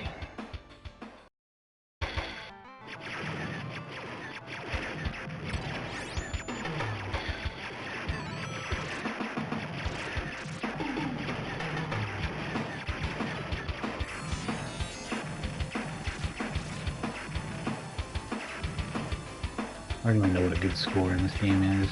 It says I haven't beaten the default high score, but I don't know if that's true in any way, shape, or form. I have no clue. Whoa, so that's a speed button? I'm just now realizing this. What does that do? Oh, that's to deploy. It drops off stuff that you already have, or it's combining with the other shit. That's right.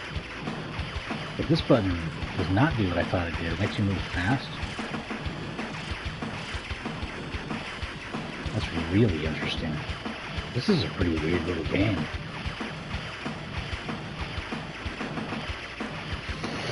I don't know if there's different levels of power on these weapons. They all kind of seem the same, and I'm not sure that getting multiples of them makes any difference.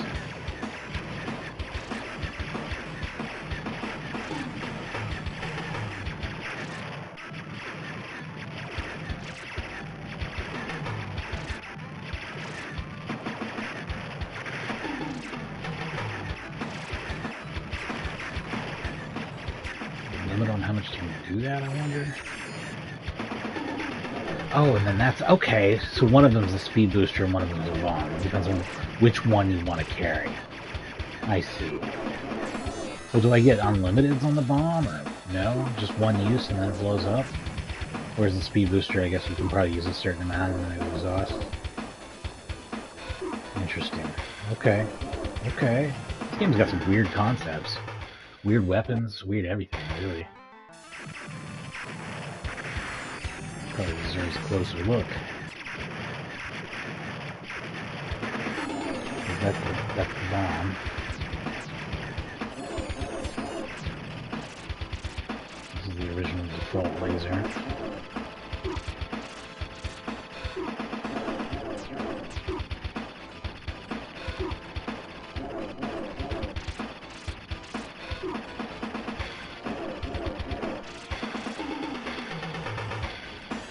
I wonder if there's a reason why you'd want to jettison a weapon other than to give it to another player or make one to combine with the other player.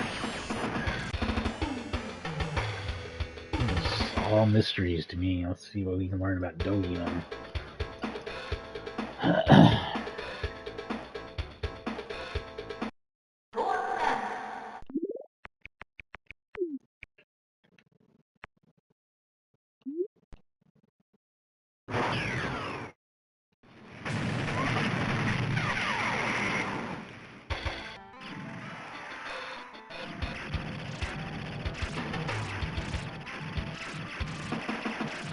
I like the music and listen for a while.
turbo fire either way.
Another variation of that, more home run.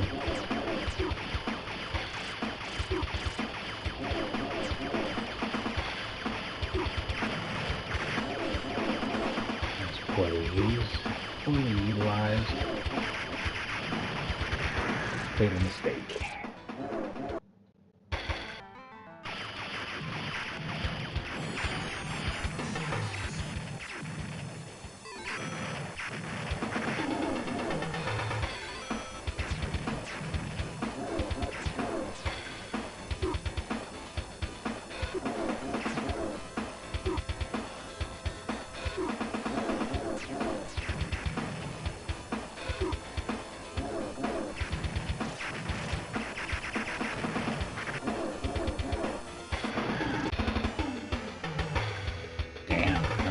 Was something.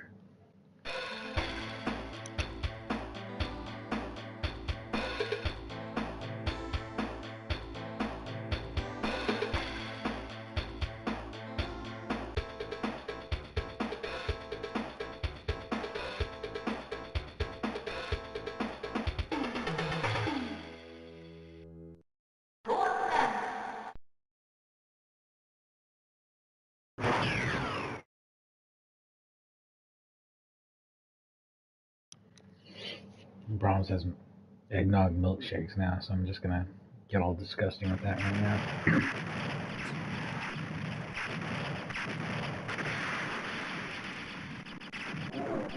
How did he get it powered up like that? Or is that a combined ship? That is a combined ship. Never mind.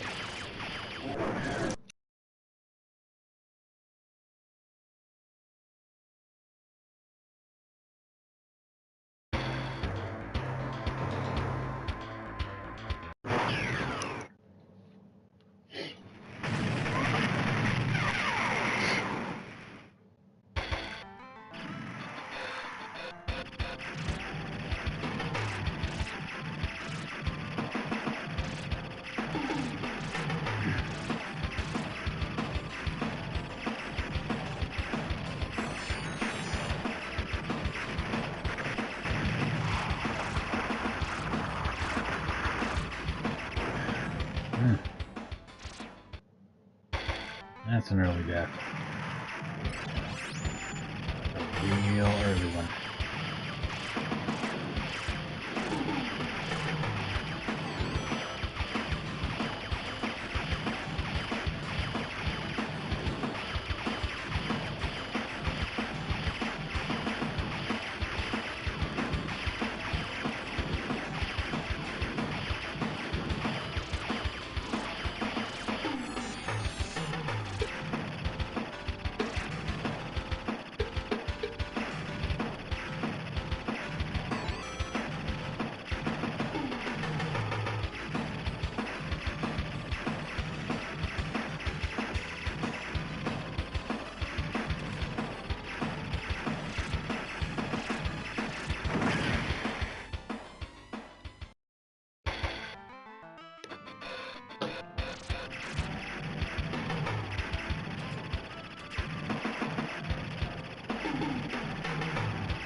Ah, my gluttony.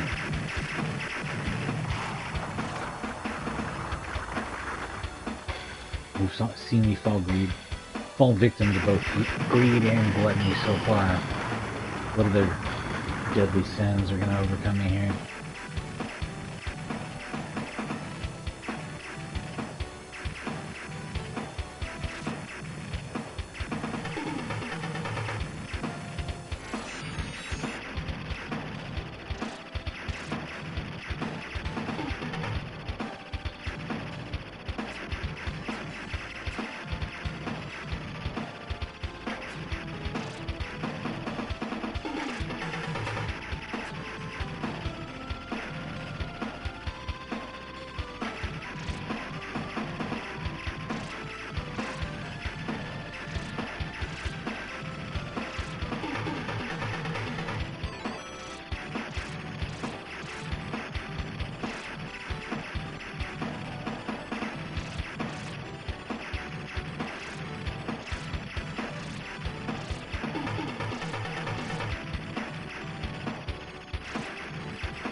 Hell yeah, high score for me at least.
Shit, what? Oh, I hate this weapon. This seems like the worst one, kind of. It's slower firing. Trying to change the weapon is just gonna get me killed, I guess. That's irritating.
Way more sense to detonate the bomb rather than to simply pick up the loot pack. I need to learn to do that kind of stuff.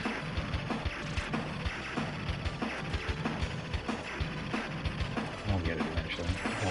Ah! Doesn't fucking matter, does it? Doesn't matter what I fucking like. As soon as I take it, I die.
Multiple mistakes there, but that's fine. We can work around that.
I like this game more after spending more time with it. It's really cool.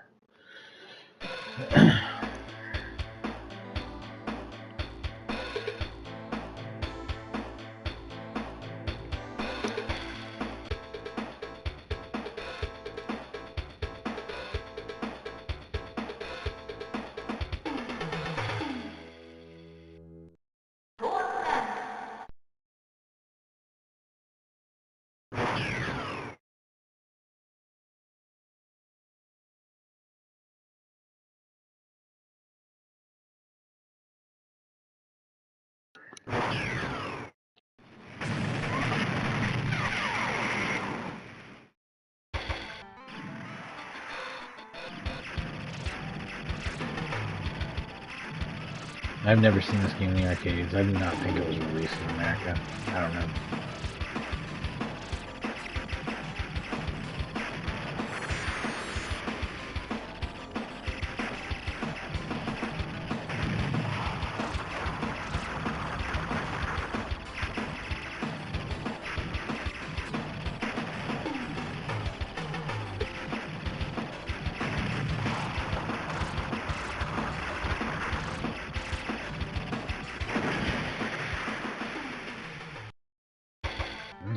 Okay.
I didn't even get to use that bomb. Wasn't fast enough.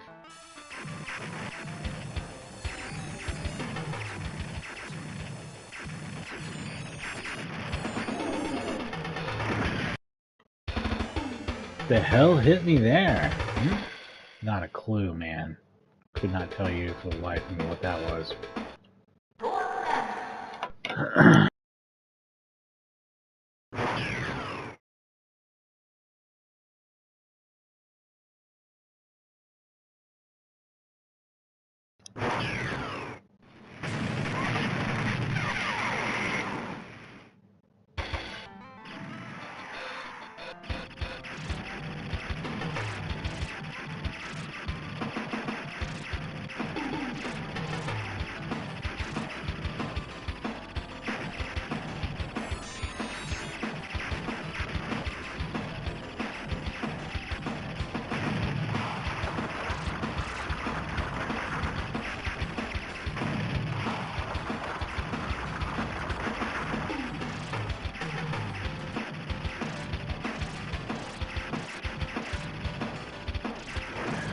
Oh, man. Okay.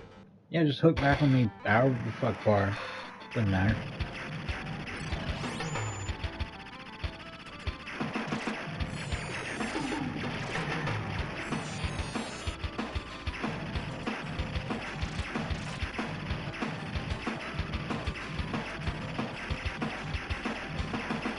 I really should try to pick a weapon and stick to it a little bit. Unless I have like a specific reason to switch. I do like the blue weapon. There's a lot of points if I could time it right. It's just a pain in the ass.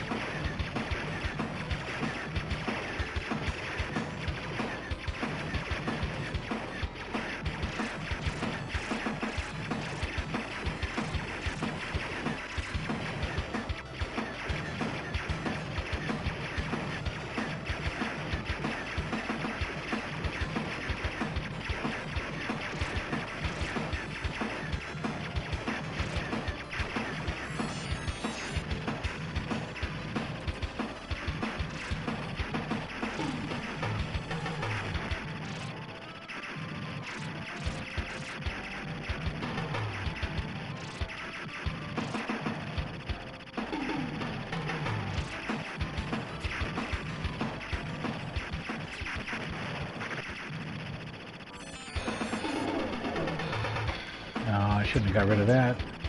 That was dumb. That was poorly used.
God damn it.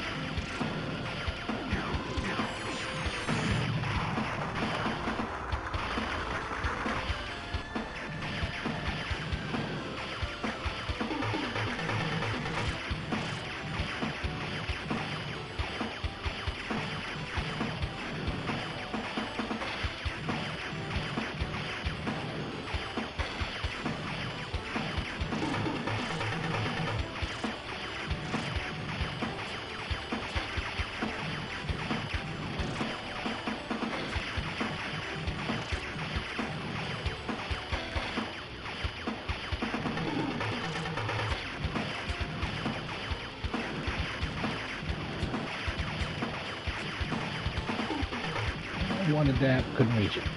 Got pushed too far off of it.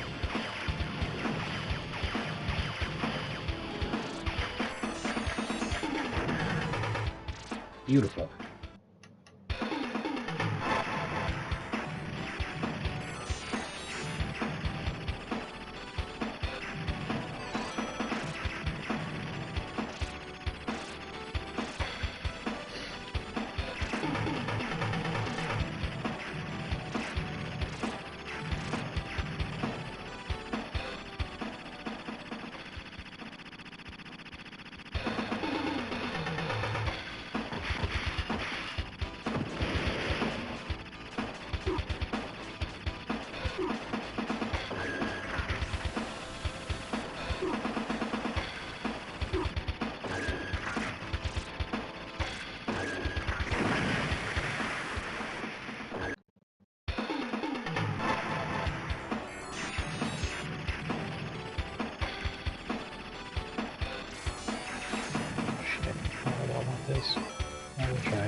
Maybe it'll work since I can be offset from the laser and shoot in the chest. Maybe that's actually the idea here. I was thinking the red laser would be a good job for that. And that might be, you know, an even better option. I don't know. But at least should be able to offset like this.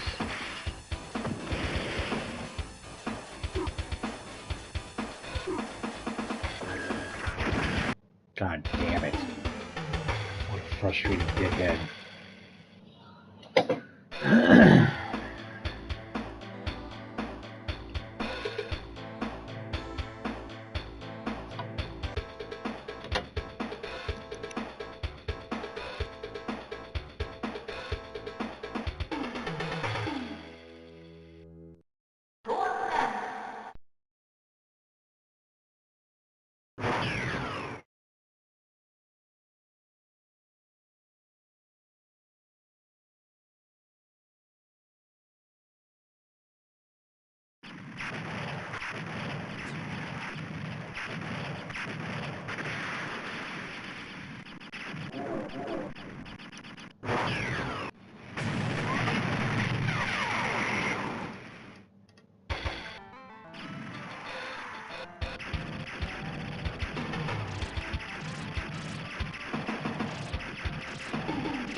Ah.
Make it work.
Unbelievable.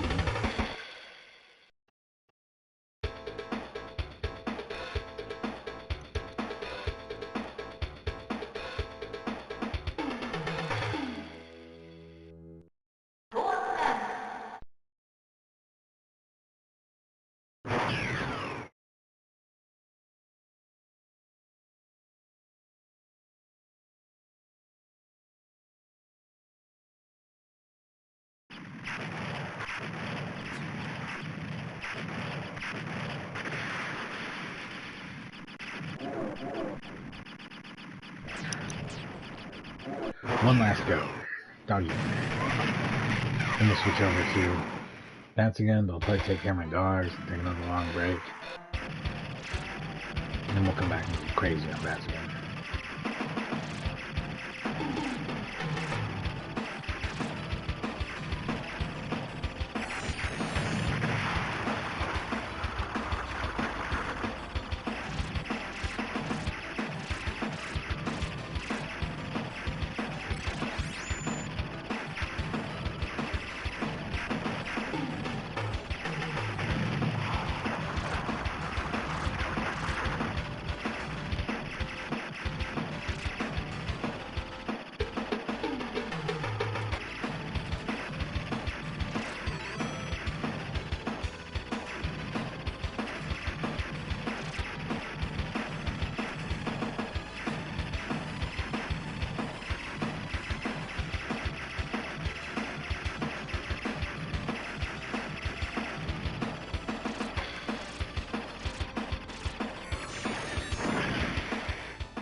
Yeah, the square laser is probably the best. I don't know, maybe I should have been focusing on this earlier on.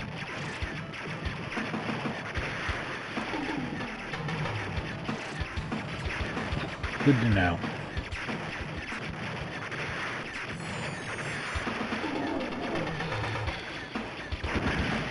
Yeah. The fuck ever. Sure. Sure thing, boyo.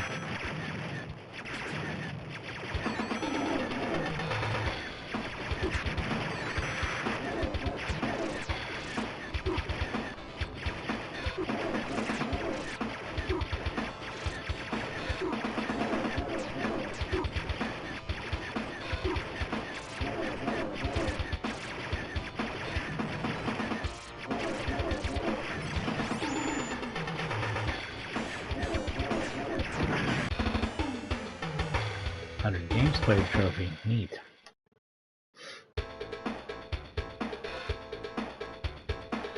What a great place to take a break.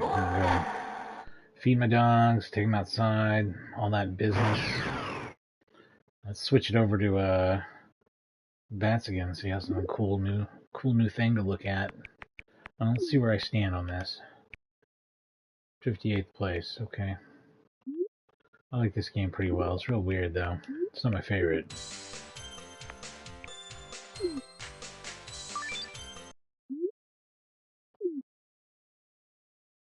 Alright, I'll be back. Thanks for watching.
Alright, now it's time for the main event, Matsugan.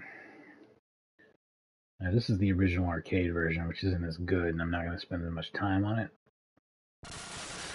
The special edition, which I don't know if that was only included on the Saturn originally, or if it was an arcade version. None of the time was on the USA, so I have no idea. But it makes it so you can take one more hit, and it changes some of the coloration of the graphics, and it rearranges a little bit of the content. I wouldn't say it's necessarily more or less difficult, except for the being able to take one more hit thing, for sure. It might be a little less difficult overall anyway. But being able to take one more hit really, is a huge thing. It depends on what you hit, too. I think some things can still kill you instantly. And also, that version of the game loops. This original one only has 5 levels, so I explained this earlier. It's basically a worse game for more experienced players, because they're just going to have to figure out how to get the most points within 5 levels. But it's also a worse game for new players, because it's harder. So it's like a worse game just overall. It's good to have it on here for just comparison and whatnot. And maybe some people have nostalgia or some specific reason why they prefer this version a whole lot. So I'm glad it's inclusive, but my time is spent with the other version. I'll just try this one with all 3 characters and then we'll move on.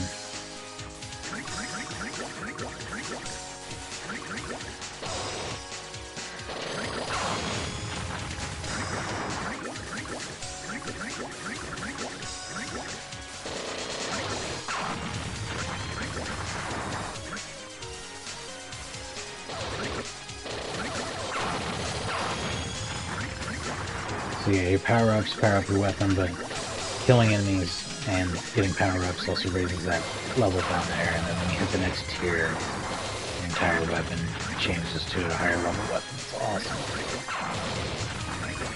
It's really like an extreme powering up game, where you really get powerful and crazy. Some people say it's like an early bullet hell shooter because it's pretty hectic, but it's not quite a bullet hell shooter, really. There's not really that many shots on screen that aren't yours. In some ways, it feels like a reverse bullet hell shooter sometimes.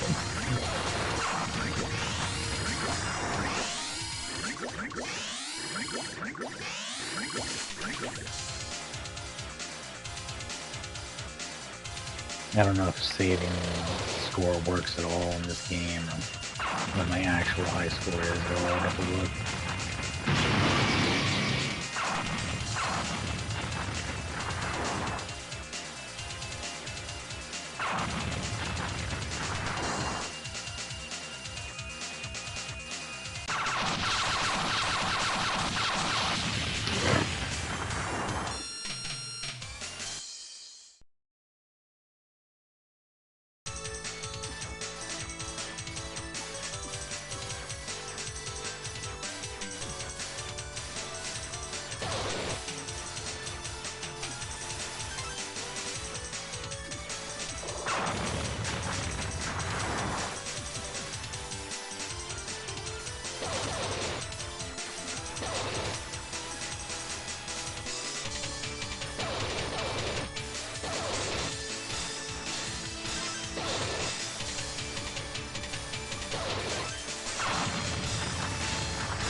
Check that shit out.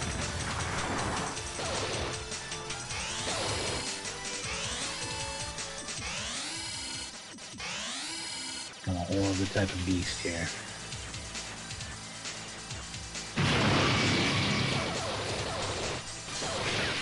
Shit.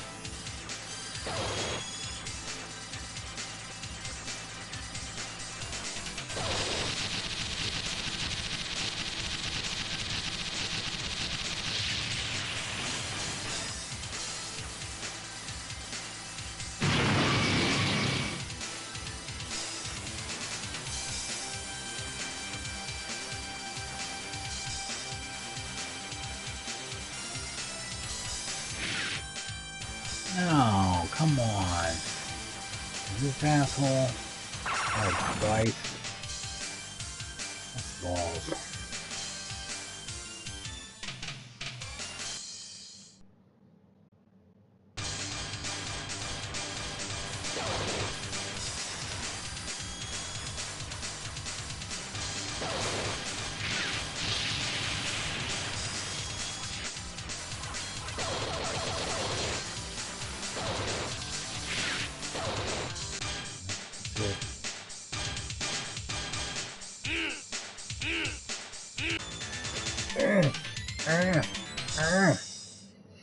The hell's up with that?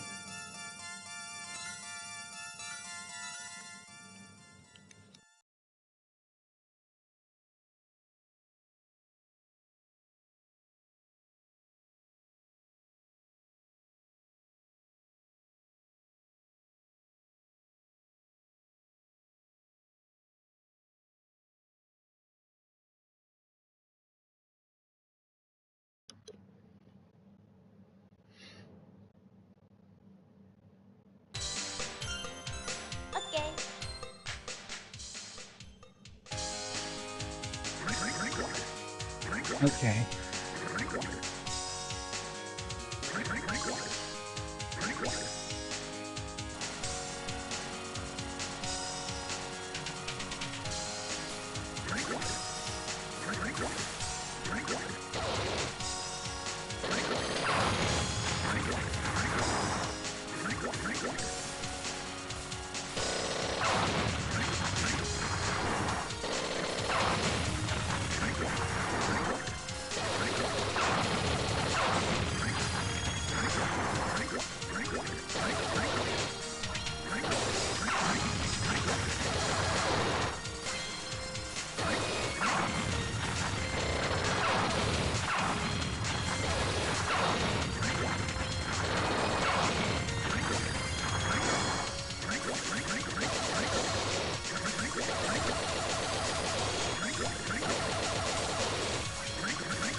Insane.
Generous with these bombs and get through this.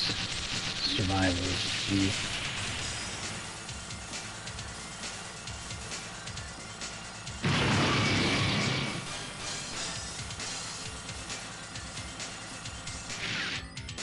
Shit. So much for survival.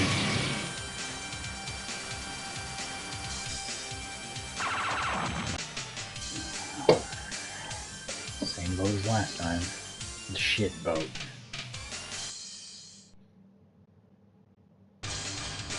Boat to shit spell.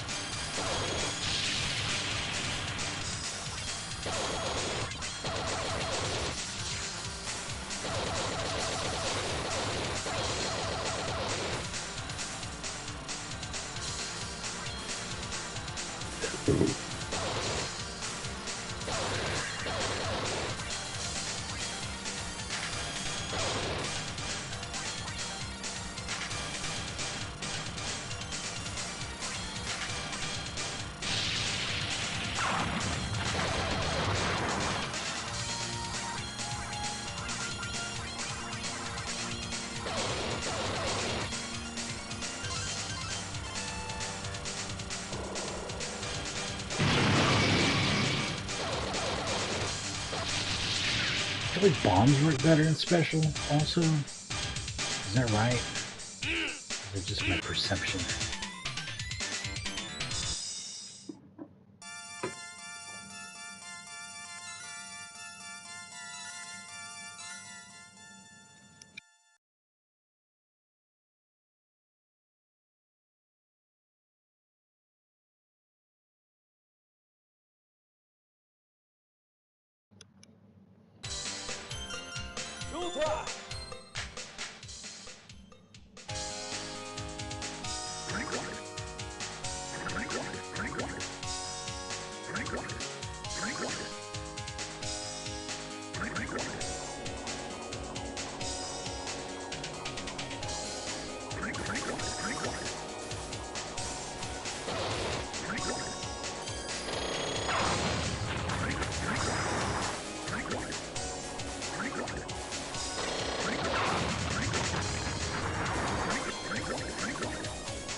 Alright, that's the best I've done the first level for a minute. Or of the 3 tries.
Damn it.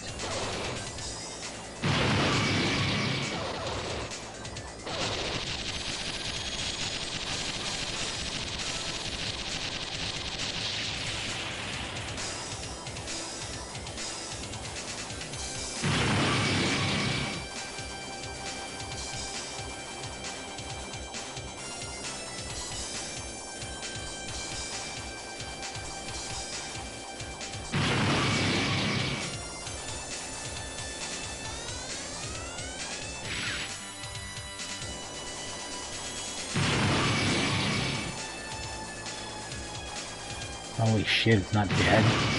Holy shit, it's not dead yet. Oh my god, that thing had way too much health. Okay.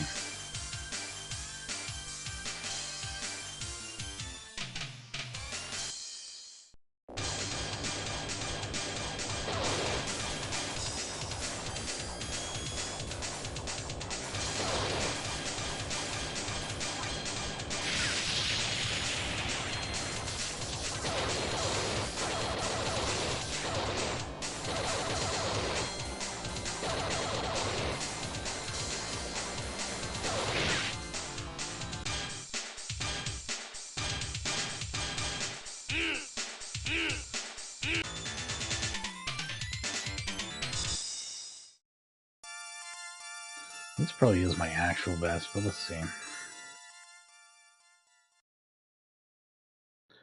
442, 170.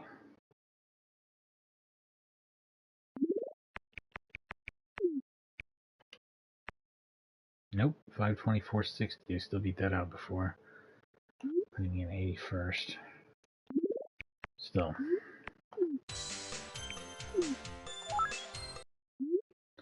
This is the better version of the game. Let's stick with it. I feel like they show 6 characters here, but there's only 3 selectable ones, right? There's not something else I'm missing out on here, is there?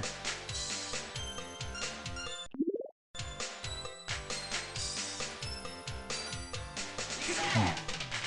Just has different ones for player 2. The color change here makes it like more of a brown, sandy, mixed with the green and blue. It's much more realistic looking, I think, for an underwater area. Maybe it doesn't strike you as underwater immediately when you look at it, but as you see the bubbles and stuff, it starts to make sense. It has kind of more greenish tone to it.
Scaling that down pretty easy.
Yeah, just notice my high scores were wiped for this game as well.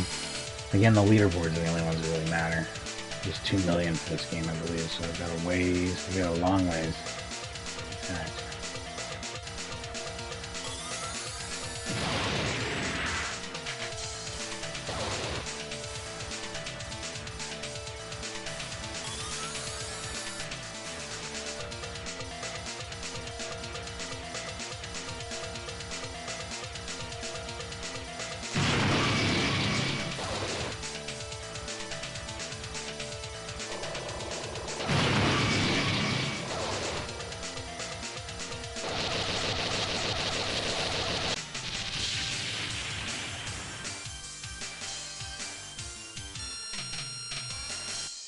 Nice.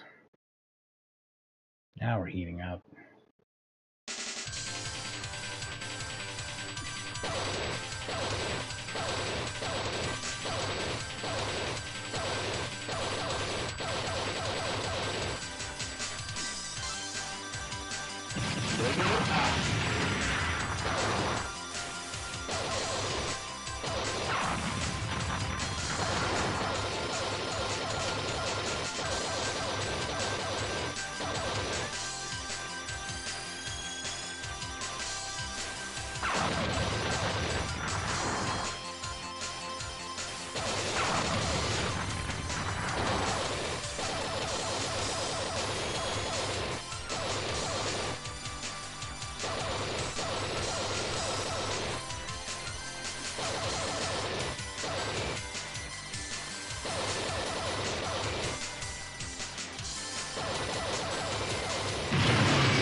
shit. It was a good run, but not my best ever.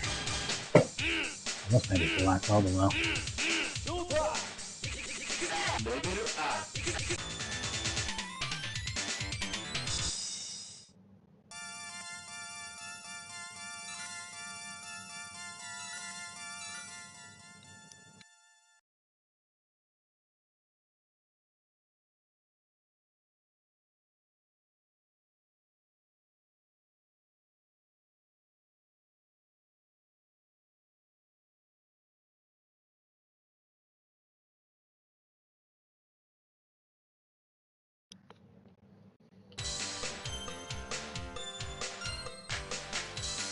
Okay.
Ripping it up.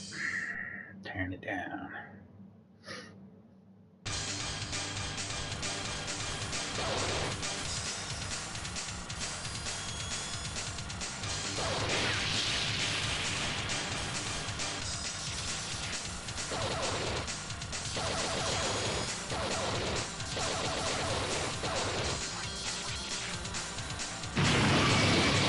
Scared there. I really felt boxed in a way that even though there's only two small enemies, I didn't feel like I could get out of there safely.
figured a few things out there.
A lot of metals, but there's just not any safe way to get them.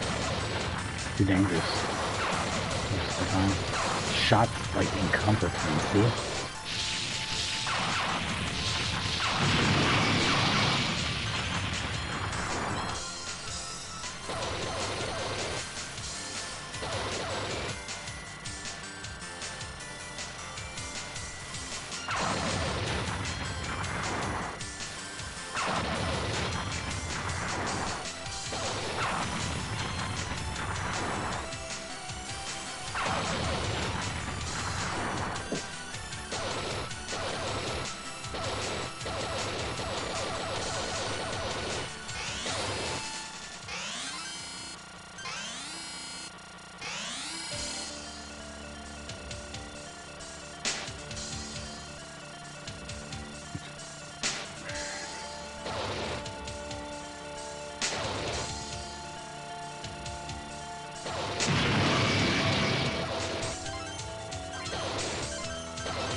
shit.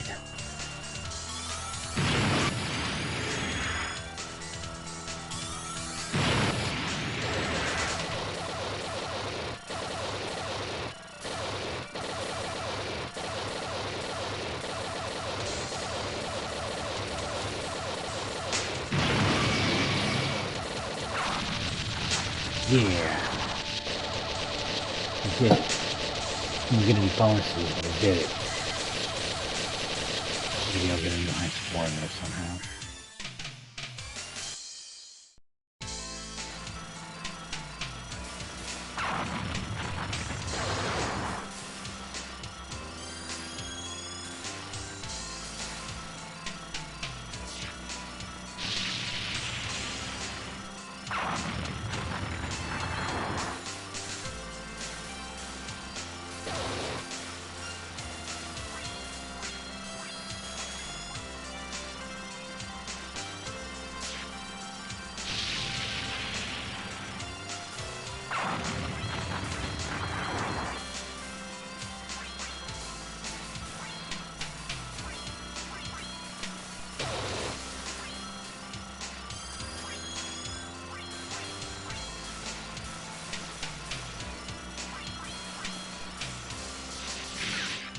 Shit, I didn't even see it. That's the worst part. I have absolutely no idea what killed me.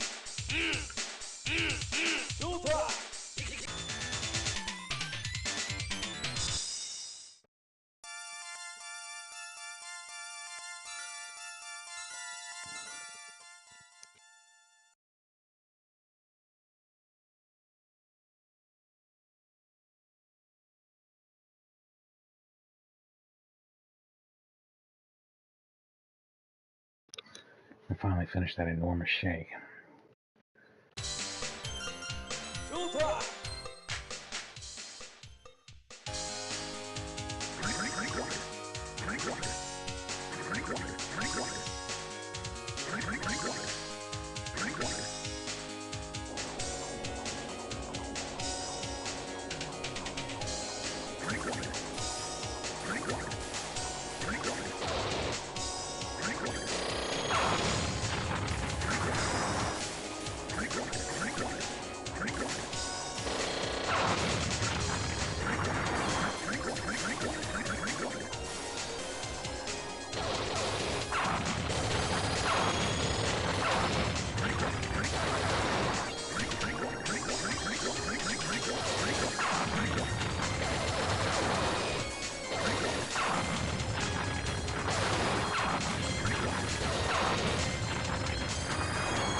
Alright, easy enough.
That's bad.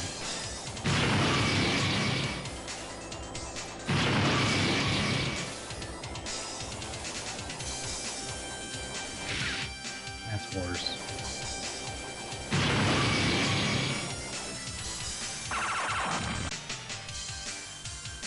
And all bosses are gone because of that. Keep on rocking.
Oh man, that fills me with rage. Alright, here we go. All raged up.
And I gotta get a drink and stuff, so I'm gonna take a little break here, and then I'll be back and we'll run through it again.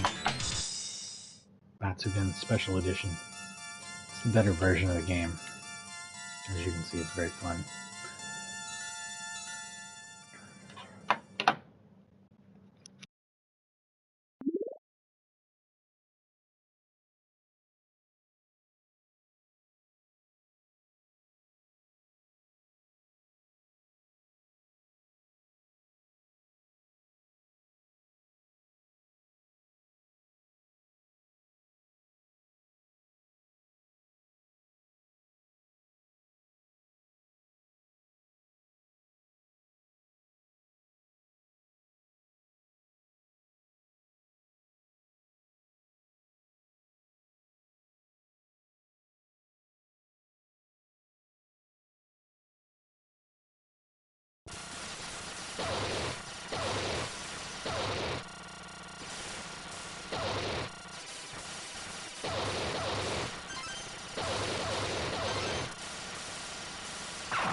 Alright, here we go. Yet again. One more time for good luck.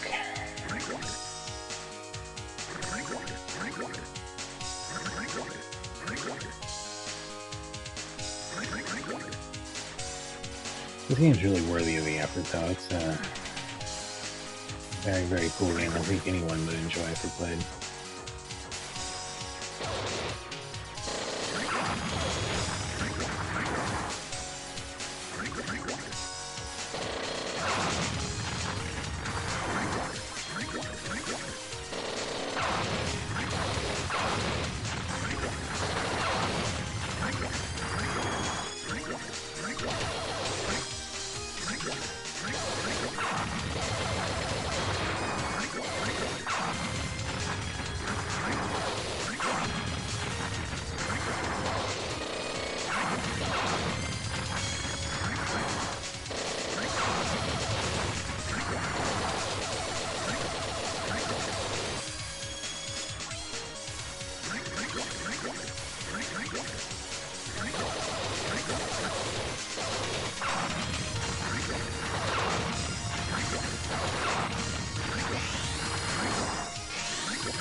I did not want to use a second bomb. I got myself into a weird, stupid situation where I couldn't dodge.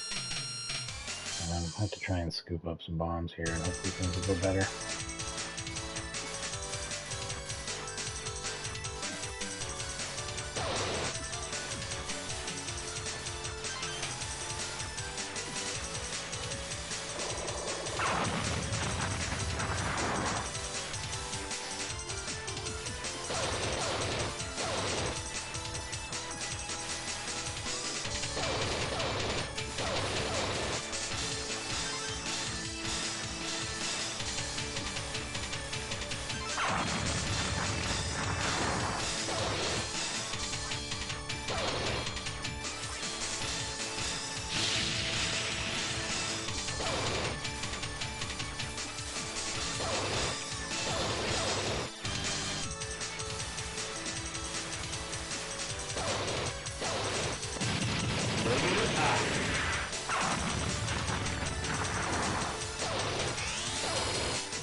I was just gonna get that life no matter what, huh? And all the bonuses to go with it.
Get it, won't it?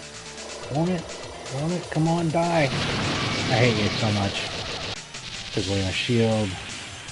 I think that's what happens is when you're mostly full on health, you can take, like, when you're more than 50%, it takes 50% off when you get hit or something of your experience as a shield. I don't know exactly the rule. It seems like I get my experience drained a lot when I'm at level 3. And the game gets hard.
That was terrible.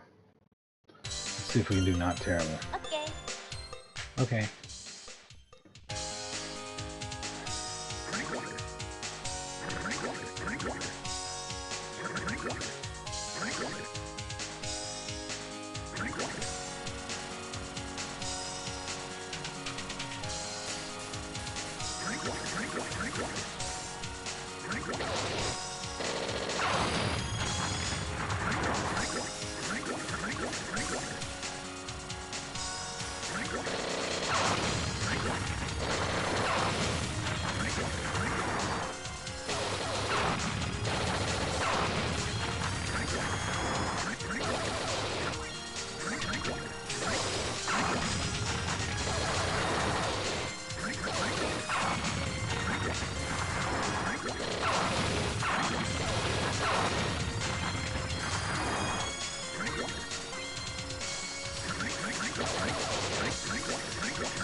Not a good run either.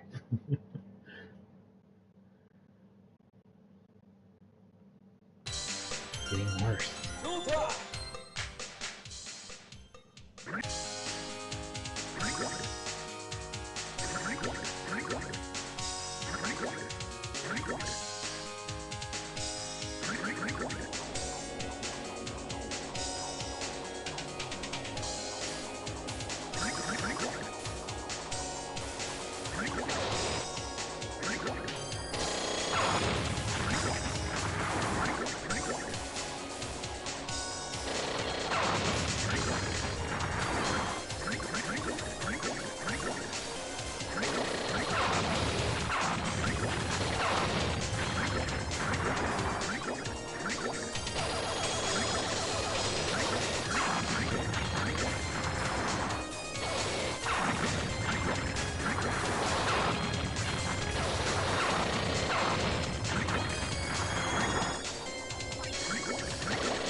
Better than I thought I did.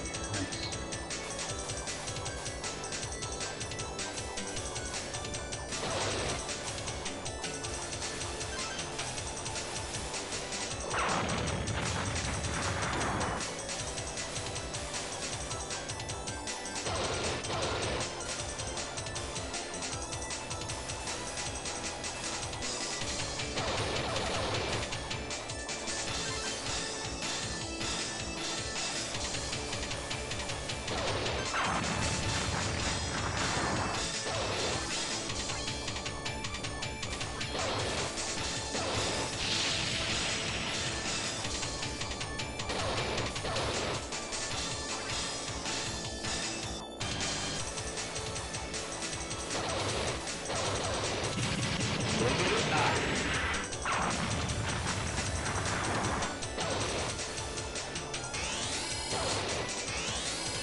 Nice.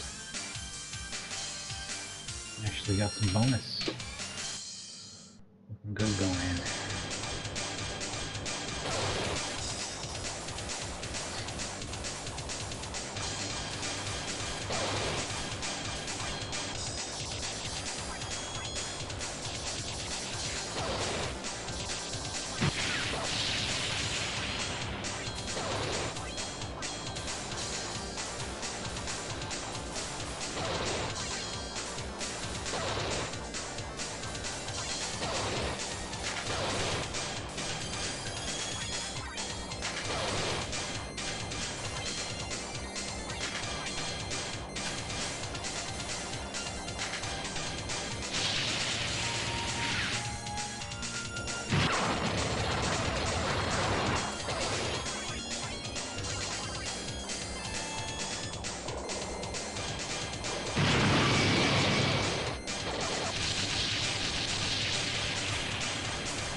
Excuse me, I'm sorry. I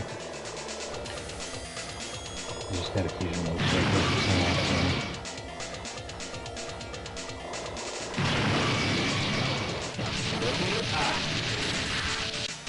That's what I needed to feel better now. Now we can proceed. Do I have any lives left? No. Did I do well there? No. Yeah.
Oh man. Here we go.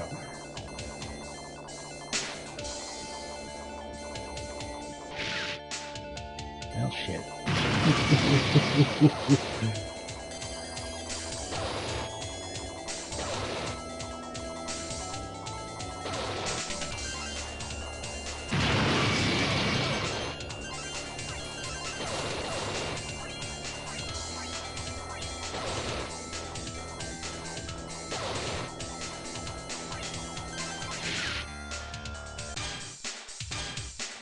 Alright, I'll wrap it up there, only because my hand hurts and I'm tired.